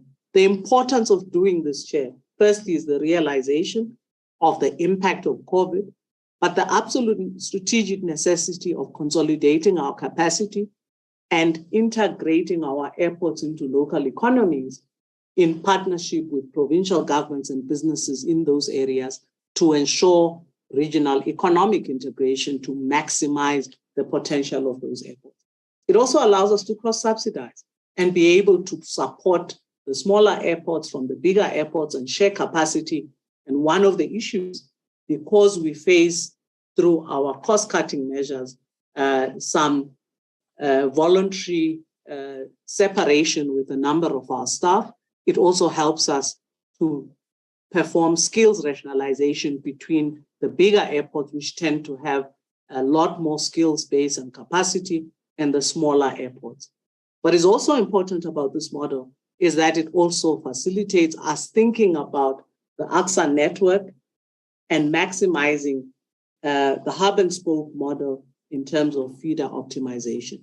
It also allows us to embed ourselves in the provincial growth and development strategies and be able, particularly with this new growth of cargo and tourism, to be able to locate ourselves within a particular geographical region in a cluster format and maximize the opportunities we can derive in providing, firstly, much needed services to communities in those areas and businesses, particularly in relation to cargo. So, Chair, one would imagine that this cluster system will remain a core principle of how we continue to operate, even with the distinct advantage of being able to secure support and conclude arrangements with non-AXA airports. I hasten to add Vanderboom in the Pretoria area would necessarily, non-AXA airport, but would be managed within Cluster 1, which is the OR Tambo cluster. And we have recently secured a contract of the airport in Mhlathuze, Richards Bay, and that would of necessity be part of Cluster 3. So that consolidation in the geographical space enables us to focus our capacity in those 3 golden triangle clusters and improve efficiencies, but also the overall performance of our network, our airport network across the country. We move to the next slide. In our operating environment, honorable members, what has been important is also to look at the rate of recovery that we've witnessed over this particular period. And I confirm that the AXA network recovered by 49% from its pre-COVID by end of this year under review. But what is important is also that the aircraft movements recovered by a slightly higher number of 71%. What is important here is that this recovery, in our instance, has been driven by domestic travel, which basically accounted for 81% of passenger traffic, and the international, due to travel restrictions from other countries and our own travel restrictions remaining in place, was slower to recover. The domestic market, however, has not in its right remained in the position it was in at the end of that particular financial year. Subsequently, in this new financial year, we saw the liquidation of ComAir, which has had a very negative impact on the rate of recovery. What we hope to achieve is that the other airlines, as they are starting to indicate now, are basically looking to replace that ComAir capacity through the acquisition of additional aircraft. Our engagement with them starts to indicate that they will, most of them, have in place additional capacity, and we're all preparing for the expected peak in December to ensure that the fleet capacity is able to meet the demand that we expect in that particular period. So that reduction in fleet as a result of Comair, of Mango and others not coming back, and the very slow growth that SAA is able to indicate, basically is providing us with a constrained environment for now, but with the other airlines indicating that they will grow their capacity as quickly as they are able to secure more aircrafts in order to meet travel demand. What is also important here to note in these graphs is the performance of recovery from each one of our airports, indicating clearly between George and East London leading the pack in terms of the recovery rate in that particular financial year. Similarly, the air traffic movements are indicated. In 2022, you can see the recovery up to 177,000 air traffic movements. And again, on the other side, the departing passengers at the end of that financial year at 10 million. If we move to the next slide, please. One of the key elements of our strategy is also business enablement, and two areas we'd like to cover. In the area of information technology, we would indicate that our IT strategy also is aimed at the digitization of promoting operational efficiency I referred to earlier, but also importantly, enhancing the customer experience and ensuring that we're able to deploy and improve the passenger journey with technology supporting us. What is important we have achieved is a biometric-driven automated border control system, which has been implemented in Cape Town, which enables fast boarding processes by passengers. We have also, in this particular year, launched the AXA mobile application, which basically provides information for parking, for flight information, for facilities, for services, and provides a general airport guide to passengers for their smooth, pleasant, efficient movement through our airports. I must also indicate that we intend improving this particular app with our partners to include areas of retail, purchasing, and all services offered on our platform to enable purchasing and collection using the app in the comfort of your own home. This particular program introduces a state-of-the-art passenger enablement method through our airports. In addition to that, we've also upgraded our enterprise resource planning and queue management system, and that will be implemented fully in this particular year. The other important area of business enablement has been Training Academy.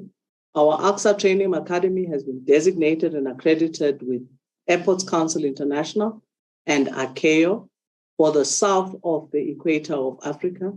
And through it, we would provide airport management and related courses that actually offer industry-wide training as a center of excellence.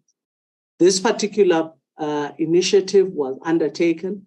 Our intention is to ensure that the Academy is a standalone entity in the next year with the necessary human capital, tailored programs. Our very pleasant discovery is that there is a lot of favor for virtual online courses, which help us to fast-track the rollout of this. What is also an important opportunity for us is to monetize our various strategies at AXA. In our engagements with the continent, we have found that in the areas where we are center of excellence, there is room for us to package and sell those particular programs to our partners and other airport companies across the continent. And that would include our strategies, Aerotropolis strategy, non-aeronautical revenue, for which South Africa is still very much the lead, and operating systems. There's a lot of demand of the technology that we have deployed by other countries, and hopefully we'll be able to expand this throughout to the domestic South African markets, which will be in partnership with us, but also to the continental airports, which are emerging as our partners, and will do so through the training academy. Our overall performance is indicated in this particular slide. And Chairperson, if you just bear with me, the Deputy Minister has already indicated that we're able to achieve 9 out of 10 of our targets in terms of the KPIs that we had set. And very importantly, just in terms of our key strategic objective of ensuring financial sustainability, we introduced an important cost containment approach to our operational expenditure and our capital expenditure allocation.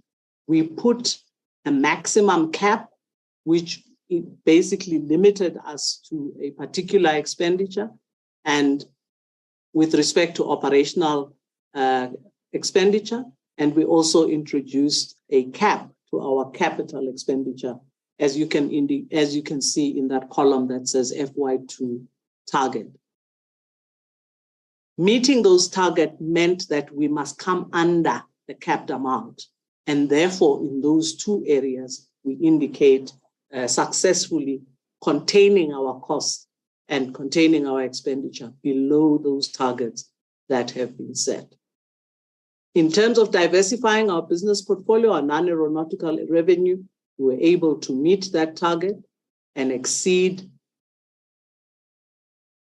Similarly, in the stakeholder management plan, we were able to exceed expectations in that area as a result of the very extensive consultation we had to undertake with our stakeholders, both in terms of the revised strategy, the growth strategies, and other programs we're implementing, such as COVID-related response measures. So we ended up engaging our stakeholders more than we had originally anticipated, and that basically was an achievement beyond target. On passenger satisfaction, we achieved 3.94 out of the targeted 3.6. And I spoke earlier about the health accreditation. We maintained our level 2 BEE, and Chairperson, I must be able to indicate that in our future projections, in our corporate plan, you will find that we are all desirous of meeting the level 1 BEE in future years. Our percentage of Black business share of commercial revenue, we also were able to achieve at 42%. And Chairperson, I'll try and wrap up. This is probably my last slide before I hand over to the CFO. And the one that we did not meet, Chairperson, maybe let me conclude by indicating carbon accreditation of ACI. We exceeded that by actually meeting more airports than the number of 3. We were able to do 4. And then finally, the one that we did not meet was job creation. And that's as a result of the muted capital expenditure and basically our initial underperformance in CAPEX spend in that particular year. Chairperson, I think that brings me to you move to the next slide, please. That basically brings me to the CFO who will be able to take us through financial performance. I'll come back at the end with just one slide and conclude, Chair. Thank you. Thank you very much, CEO. Good evening, Chairperson of the committee, members of the committee, the Deputy Minister, the Director General and officials of the Department of Transport, the non-executive directors of AXA joining us, and also the members of the executive of AXA. Before I go into the numbers, which I'll go through very quickly, I would like to make some opening remarks on the state of the finances of AXA. As we sit here, members of the committee, I must state that we are in a much better place compared to last year. The key drivers for this improvement in our financial situation is on two fronts. The first, as the CEO indicated, the fact that the traffic has recovered, it might not have recovered to the levels that we had anticipated, but coming back to 50% of pre-COVID-19 levels has been quite positive. We are aware, obviously, that we had 2 waves of COVID and civil unrest, which also just slowed down, but the traffic did contribute significantly to the improvement. The second issue, which the CEO mentioned earlier, is the implementation of our recover and sustain strategy. That has had a significant impact in what you see today in terms of numbers. What we have done is that we have been able to right-size the business in terms of the levels of operating expenditure and CapEx.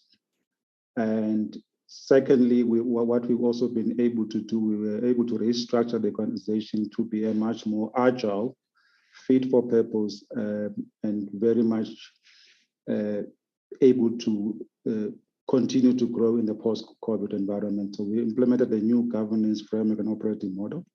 And lastly, in the recover and sustain strategy, we've also used the time to perfect our growth strategies, which the CEO did indicate earlier, which I'm not going to repeat.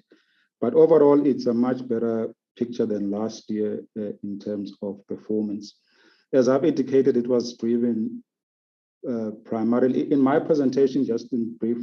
I'll cover obviously the overview, including the audit outcomes, the financial summary. There's some matters relating to compliance, irregular expenditure, and fruitless and wasteful expenditure, a higher level audit response plan, and also just in conclusion, just to give a forward view in terms of what do we see going forward as the group of companies. I've covered the overview. In terms of the audit outcomes, I must indicate that we received an unqualified audit opinion. Our financial statements, obviously the income statement, balance sheet, and cash flows basically have been confirmed as correct. We didn't have any material adjustments in our financial statements. So the financial statements that we gave to the Auditor General in May did not change with the numbers that we are talking to today. The Auditor General also didn't find there were no findings on the performance information, especially the financial sustainability key performance indicators.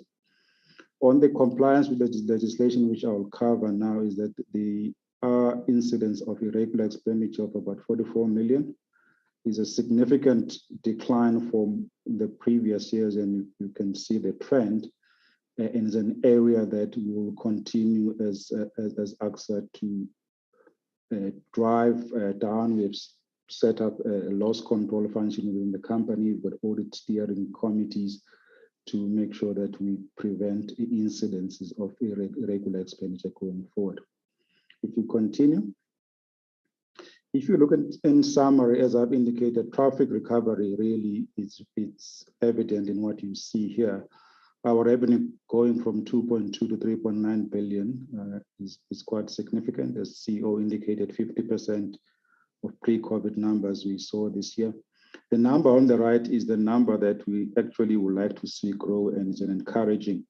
That one of earnings before basically finance cost, interest, and depreciation of 342 million, so it is positive earnings that we are reporting from a loss of 1.8 billion in the prior year. But after taking into account the interest and also the depreciation of the assets, we are reporting a loss of 1 billion. On the expenditure side, obviously, because of the challenges with the 2 waves of COVID, we had to cut back on expenditure. We had planned to spend 3.8, but we managed to come down to 3.3 billion. CapEx had challenges. Obviously, one cannot ignore the restrictions in the countries, and the waves of COVID does present supply chain challenges and just the implementation of the CapEx program. But it's something that going forward, we have a plan to rectify. Our asset, as I've indicated, is very strong, at 30 billion. and we are having low levels of debt at 26%. There was a slight increase, not because we took more debt. In fact, we repaid some debt. However, with the depreciation of the asset and the loss, then the gearing is up. What I'll share with you before I close is just the forward-looking picture on the gearing, and I can assure you that we are not on a trend to increase our debt as a company.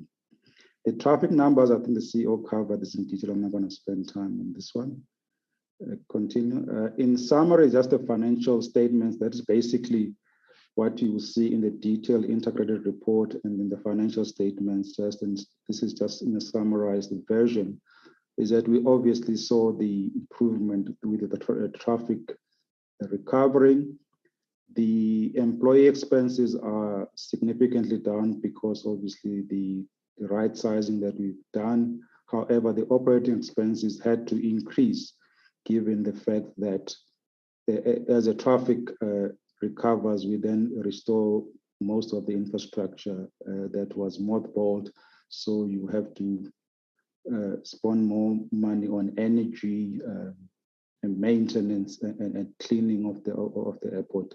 So that explains. And lastly, on the right-hand side, the industry is still struggling, especially with payment of our accounts. We strive to collect as much as we can, but however, we had to reach a point of basically adjust our impairment of trade receivable by about 200 million to take into account the possibility of some of those accounts not being collectible. If we proceed. This is just a breakdown on revenue. I've explained the aeronautical revenue. In the aeronautical revenue number also, you must take note that we also had a 3.3% tariff increase for the year, which is contributing to the aeronautical numbers. On the non-aeronautical revenue, you can see that the increase is not the same as the aeronautical revenue because we had to extend credit reprieve of about just under 600 million because obviously due to the restrictions, many of our tenants could not trade for the entire period of the year. So the guaranteed minimum rentals were basically not payable. Okay, I've taken note of the. Okay, let's just move forward. On the expenditure, I've indicated the drivers of the increase. It's basically reopening up the airports almost to full capacity so that we can continue. And the liabilities, the balance sheet is still the same. I indicated we did take an impairment of just under 100 million on the investment property due to the, obviously just the outlook on the property rentals going forward. Continue. CapEx, I've indicated the challenges we had on CapEx. Can we continue? On the cash flow, it's very encouraging that before taking into account the CapEx and finance cost, we were at least 300 million cash positive. And this is something that will definitely improve going forward. Continue. Gearing levels, as I was indicating, we've come down from 60% in 2024, we are down to 26%. And I must indicate that we will never even reach 30% going forward. So that's the state of our debt. Continue. On the regular expenditures, I've said it has come down. If you remember last year, the regular expenditure just incurred for the year was 270 million. It's down to 36 million. Obviously, we strive to get down to zero. I've indicated the structures that we've created internally just to make sure that we don't have incidents of irregular expenditure. The fruitless and wasteful expenditure is also significantly down from 77 million to 9. Most of our challenges are in the tax space, just the complex nature of the AXA business and our taxes. Sometimes we end up with some dispute with the South African Revenue Services, but the numbers have come down quite significantly. This is a high-level plan. As I've indicated, we didn't have the material adjustment of financials, but there were some findings which we are dealing with the staffing issues and also introducing of a reporting tool just to ease the process of reporting and just fully verifying our assets as well. Continue. There's a supply chain, as I've explained this one, and just to go to the next one. On the IT side, the challenges we had outdated technology, which we are busy replacing. The parking, King Shaka is done, and we are now busy with OR Tambo, and also Cape Town is also being done as well. Forward, and just the last few slides now, we clearly, as I've indicated, our debt levels are not going to hit 30%. In fact, you will start to see our gearing dropping in 2024, 2025. Currently, we are not meeting our covenants. We have been granted waivers, but that will end in 2024, and we'll be back to normal levels of covenants. And hopefully, we can also start to see that our credit rating also starts to improve as well. Could proceed. This is just the projected cash flow. We are fully funded. We do have to raise about $1 billion in the next 3 years, but it is not something that we foresee to be a challenge, just given the size of our balance sheet and just what we have done to maintain the confidence in the investor market.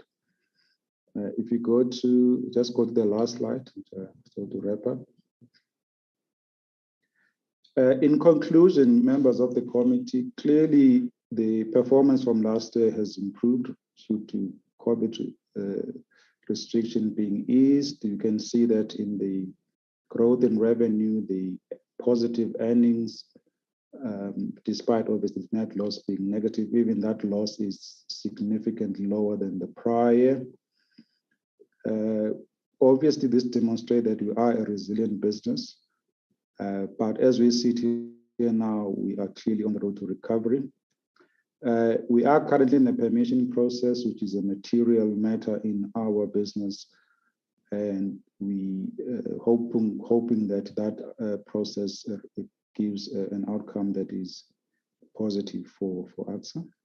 On the funding side, I want just to note these matters are important. You can understand that we also got credit rating agency rating us, that we still have facilities of 1.8 billion which have not been recalled. It's an indication of confidence. We are planning to refinance the bond that is due next year. In fact, next week we are on the roadshow with the investors to raise the 1.8, basically stretch the repayment period forward. The covenants I've mentioned, we are still engaging PIC.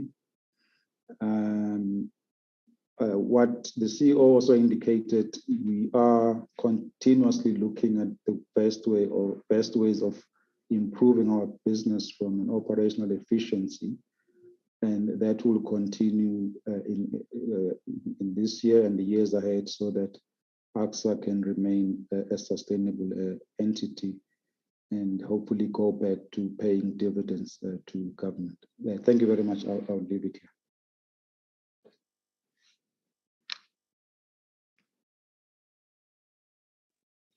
Thank you very much, Chairperson. And just forward-looking, basically we would be looking towards the emphasis in the next few years before full recovery on running our airports efficiently.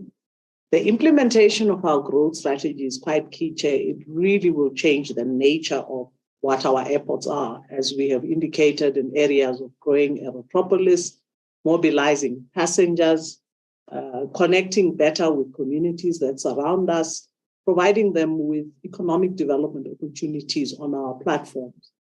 What is important about this growth strategy is also reviews particular areas such as fuel and ground handling and how we've managed them before, to improving our participation as AXA, even if it is not immediately, but in the next 5 years. Importantly, underpinning this is innovation, technology, digitization, and ensuring that all our stakeholders are working with us to promote efficiencies, but just basically improve the passenger experience.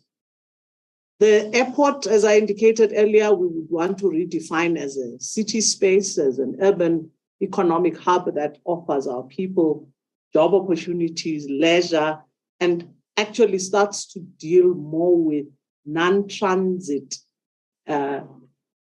people who come to the airport to access these. The Aerotropolis looks to maximizing job creation, developing our vacant land around the airports, and actually providing our people with public transport and other integrated intermodal access to our airports. Internally, our revised governance framework and operating model will continue to ensure that we recover to the fullest and keep our costs minimal, and really ensure that our growth is sustainable and actually takes us in line with the recovery trends that we've already indicated. And then finally, Chair, what we will do over the next 5 years will also be determined by the permission process we're going to undertake at this particular. I'd like to thank you, Honorable Chairperson and Honorable members, for your attention, and we'll be able to take questions. Thank you very much, CEO and the team. Thank you, Chairperson of the board. Honorable members, I can't deny you any opportunity to ask questions, but just be cognizant of the time. I see Honorable McDonald's hand, and he's the only hand that I have. Go ahead, Honorable McDonald. Thank you, Chairperson. Let me lower my hand. Let me also acknowledge the presentation, and thank you for the presentation from AXA and the board. Chairperson, okay, so yeah, I'm going to run through these things so that we don't waste time. AXA, there's been a lot of problems with fueling in AXA in the recent times. AXA really needs to sit down and re-strategize the refueling of aircraft in that space. We can't be held captive by companies that are not forward-looking, that can't make decisions. As much as AXA says that they want to be cognizant to the challenges of the economy, and that they cost airlines millions of rands by carrying additional fuel so that they can get to Cape Town because there wasn't fuel. That was my first point. Secondly, Cape Town International Airport needs urgent attention. The runway is busy crumbling. The taxiways are busy crumbling, and I see that the capex expenditure is down. And I understand we are in a difficult situation, but those are the things that you have to do. When you run an airport, to make an omelette, you have to break eggs. Unfortunately, that's the way it goes. Then, Chairperson, on transformation, we are still stuck with Menzies and Swissport in every airport in South Africa. Menzies is a Scottish company, Swissport, a Swiss company. I don't see any black participation or companies growing to get into that aviation space. In the presentation, I see a lot of abbreviations for Cape Town International and King Shaka International. I think in future the abbreviations must be ICAO driven, and because I couldn't understand what airport is KSIA, and then I realized King Shaka International Airport, which is actually FALE. So it was difficult for me. Then as I run through these things quickly, I'm cognizant of time, Chairperson. The satisfaction out of 5, I'm not happy with that. We should at least be going for a target of 4.5 or 4.2. That's more the world average on when you're looking for satisfaction. I would like to know if they're going to change their accounting policy now that SARS has come back to them on the 2011 assessment, which they lost the case in. And then I want to know about any of the airlines that are currently in financial distress, are they speaking to them? Is SAA paying their bills? And then as a last parting shot, Chairperson, AXA and the Russian aircraft that has been landing in and has been refused fuel on AXA airports. This, Chairperson, we're not in Europe here. Russia, we have got no sanctions against Russia. We have no sanctions against any country from South African point of view. We should not be refusing companies fuel. If the companies that don't want to fuel them are so inclined, let them declare force majeure so that we can cancel their contracts, so that we can get our own people to give fuel on this thing. And then the international airport in Cape Town, it's a complete dark hole when you get in there. When there's load shedding, there needs to be lighting in the arrivals area, and there's a huge problem at the international departures where the queues are nearly a kilometer long when people are trying to get into the busy times there because there's not enough people doing the temperature scans. Thank you, Chairperson. Those are just some of my questions. I missed a couple, but it's fine. I'm done. Thank you. Thank you very much, Honorable McDonald. CEO, I think some were really more input in terms of things that the honorable member is asking you to consider. Honorable Kedamabala, is that a legacy hand or is it a fresh one?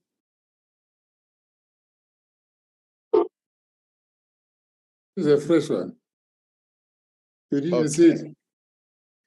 No, I didn't see it. All right. Please go ahead. No, Chairperson, thank you very much for your courtesy now, because now everybody's tired. I'm trying to check when they are talking about the clustering of airport. They say nothing about the Pietermaritzburg airport, about the one which is at Richards Bay Airport. Which clustering are they falling under, those which are not been mentioned here? Thank you very much, Honorable Chairperson. Thank you very much for being Kort and Bondag as you lower your hands. Thank you. I was saying, well, the CEO did mention it. Maybe she will just summarize it. Just add on Polokwane in your response, CEO. I've seen a chat from one of the members saying they want to know if there is any progress in acquiring a contract to manage Polokwane International Airport. I was still saying the ones raised by Honorable McDonald, I think there's a lot of input and things that you need to look at, but I leave it up to you to respond in as brief as possible. Thank you, CEO. And thereafter, you will give over to the chair of the board, give him 30 seconds. So whatever time you allocate, give him 30 seconds to wrap up.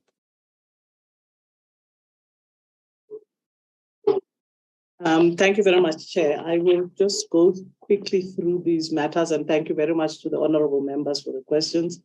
Let me just say briefly, Chair, we're quite happy to provide fuller detail of our revised fueling strategy. And I indicated as part of our growth strategy that fuel was one way we've revised our current arrangements. And going into the future, we would be implementing all of those measures. One, that ensure that no aircraft is not refueled because we'll be providing for contingency reserves. Two, we would, in the contract arrangements, ensure that the providers of fuel basically are obliged to make sure the security of fuel, but also ensure that they can supply fuel when needed. We're quite happy to come back or submit the fuel strategy, Chairperson, because it covers several areas that the honorable member raised. It covers the first question, it covers the question about the Russian fuel, and it's a comprehensive strategy we've designed particularly to manage those particular issues. The next is Cape Town International. Member McDonald, the issue about nomenclature is quite a challenge for us, because when we stick to the aviation one, other non-aviation members then ask the question, what's FALE? And we have to then give them a normal explanation of what is registered. But we'll try a combination and put them in brackets so that you have both, because constantly using the ACAO registration names finds us in great difficulty, because majority of honorable members and other people we present to are not familiar with that. But we'll just try both in order to obviate. In fact, we've moved away to the new. The transformation issue is noted. We'll come back to that as well around our ground handling strategy and be able to share with you. On the satisfaction survey, we can also come back on that.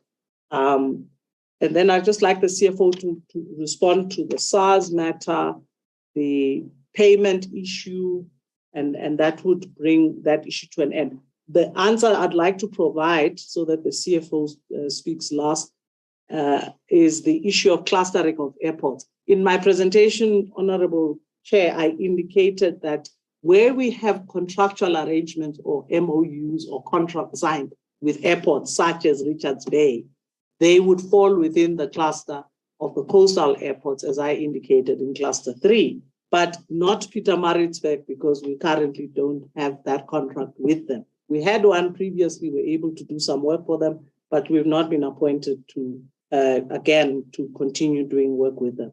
The answer to Polokwane is we are basically negotiating with Polokwane, and we are in the process of formalizing the arrangement. The request has been made, meetings have been held, and we are in the process of finalizing the arrangement with Polokwane International Airport.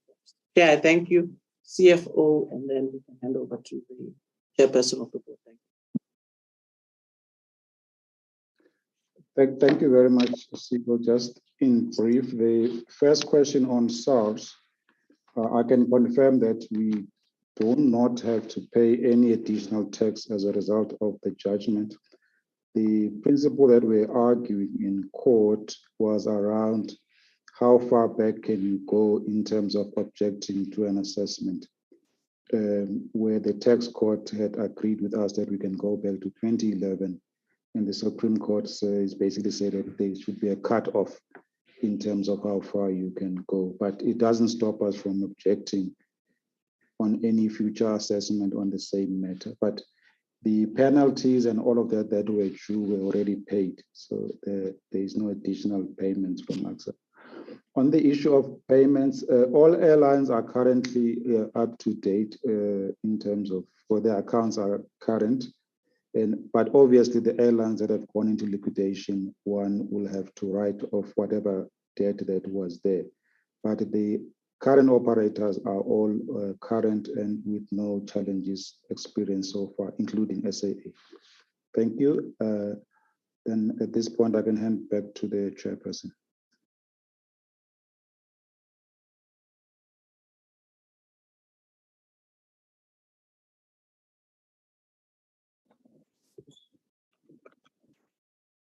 All right, thank you very much.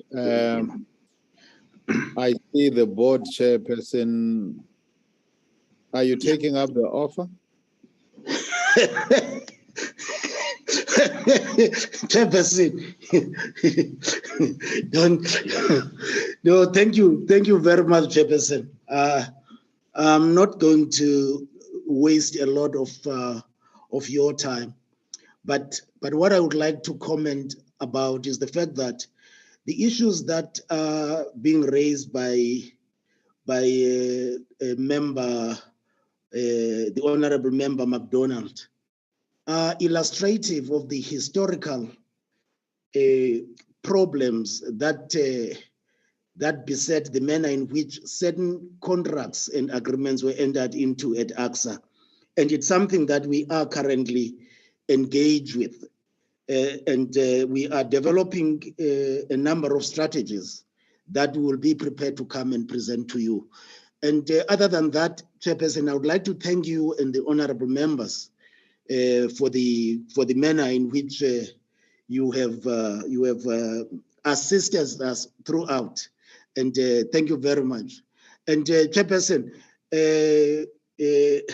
let me say that I'm an old man, Chairperson.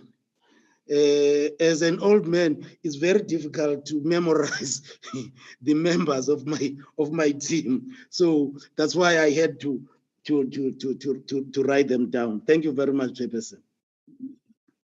Explanation accepted, Chair. I think I fully understand. But I want to take the opportunity also on behalf of the committee to thank you, all your board members present, your capable executive team under the leadership of the CEO, and once more, all the board members, executive teams of all this aviation team that we have seen today. Thank you for your very, very precise, and we can see from your presentations how much interest you take in what you do. And I think it's important that on behalf of the committee, we appreciate that. There are a couple of things that we will, through the normal channels, be raising with yourselves. AXA, we still have some outstanding matter there. A lot have been raised by Honorable McDonald. We will see how in our TIDE program, how we can engage with yourselves so that we can see the strategies on fuel and other things.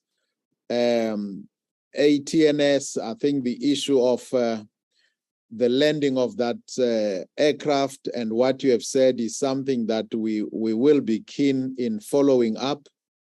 But we really appreciate all the effort that has been put in.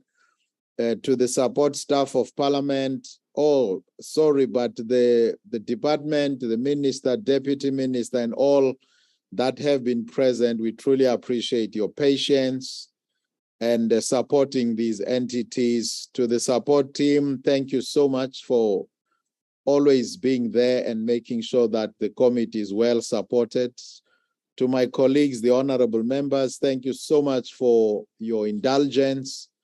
It's a painful exercise, but it's something we have to do. And tomorrow we meet again at 4 p.m. Certainly it will be shorter than today. And once more to everybody, the meeting stands adjourned till tomorrow, 4 p.m. Thank you very much. Good evening. Thank you, Chairperson. Long live the chair. Good evening. Thank you. Long live the chair.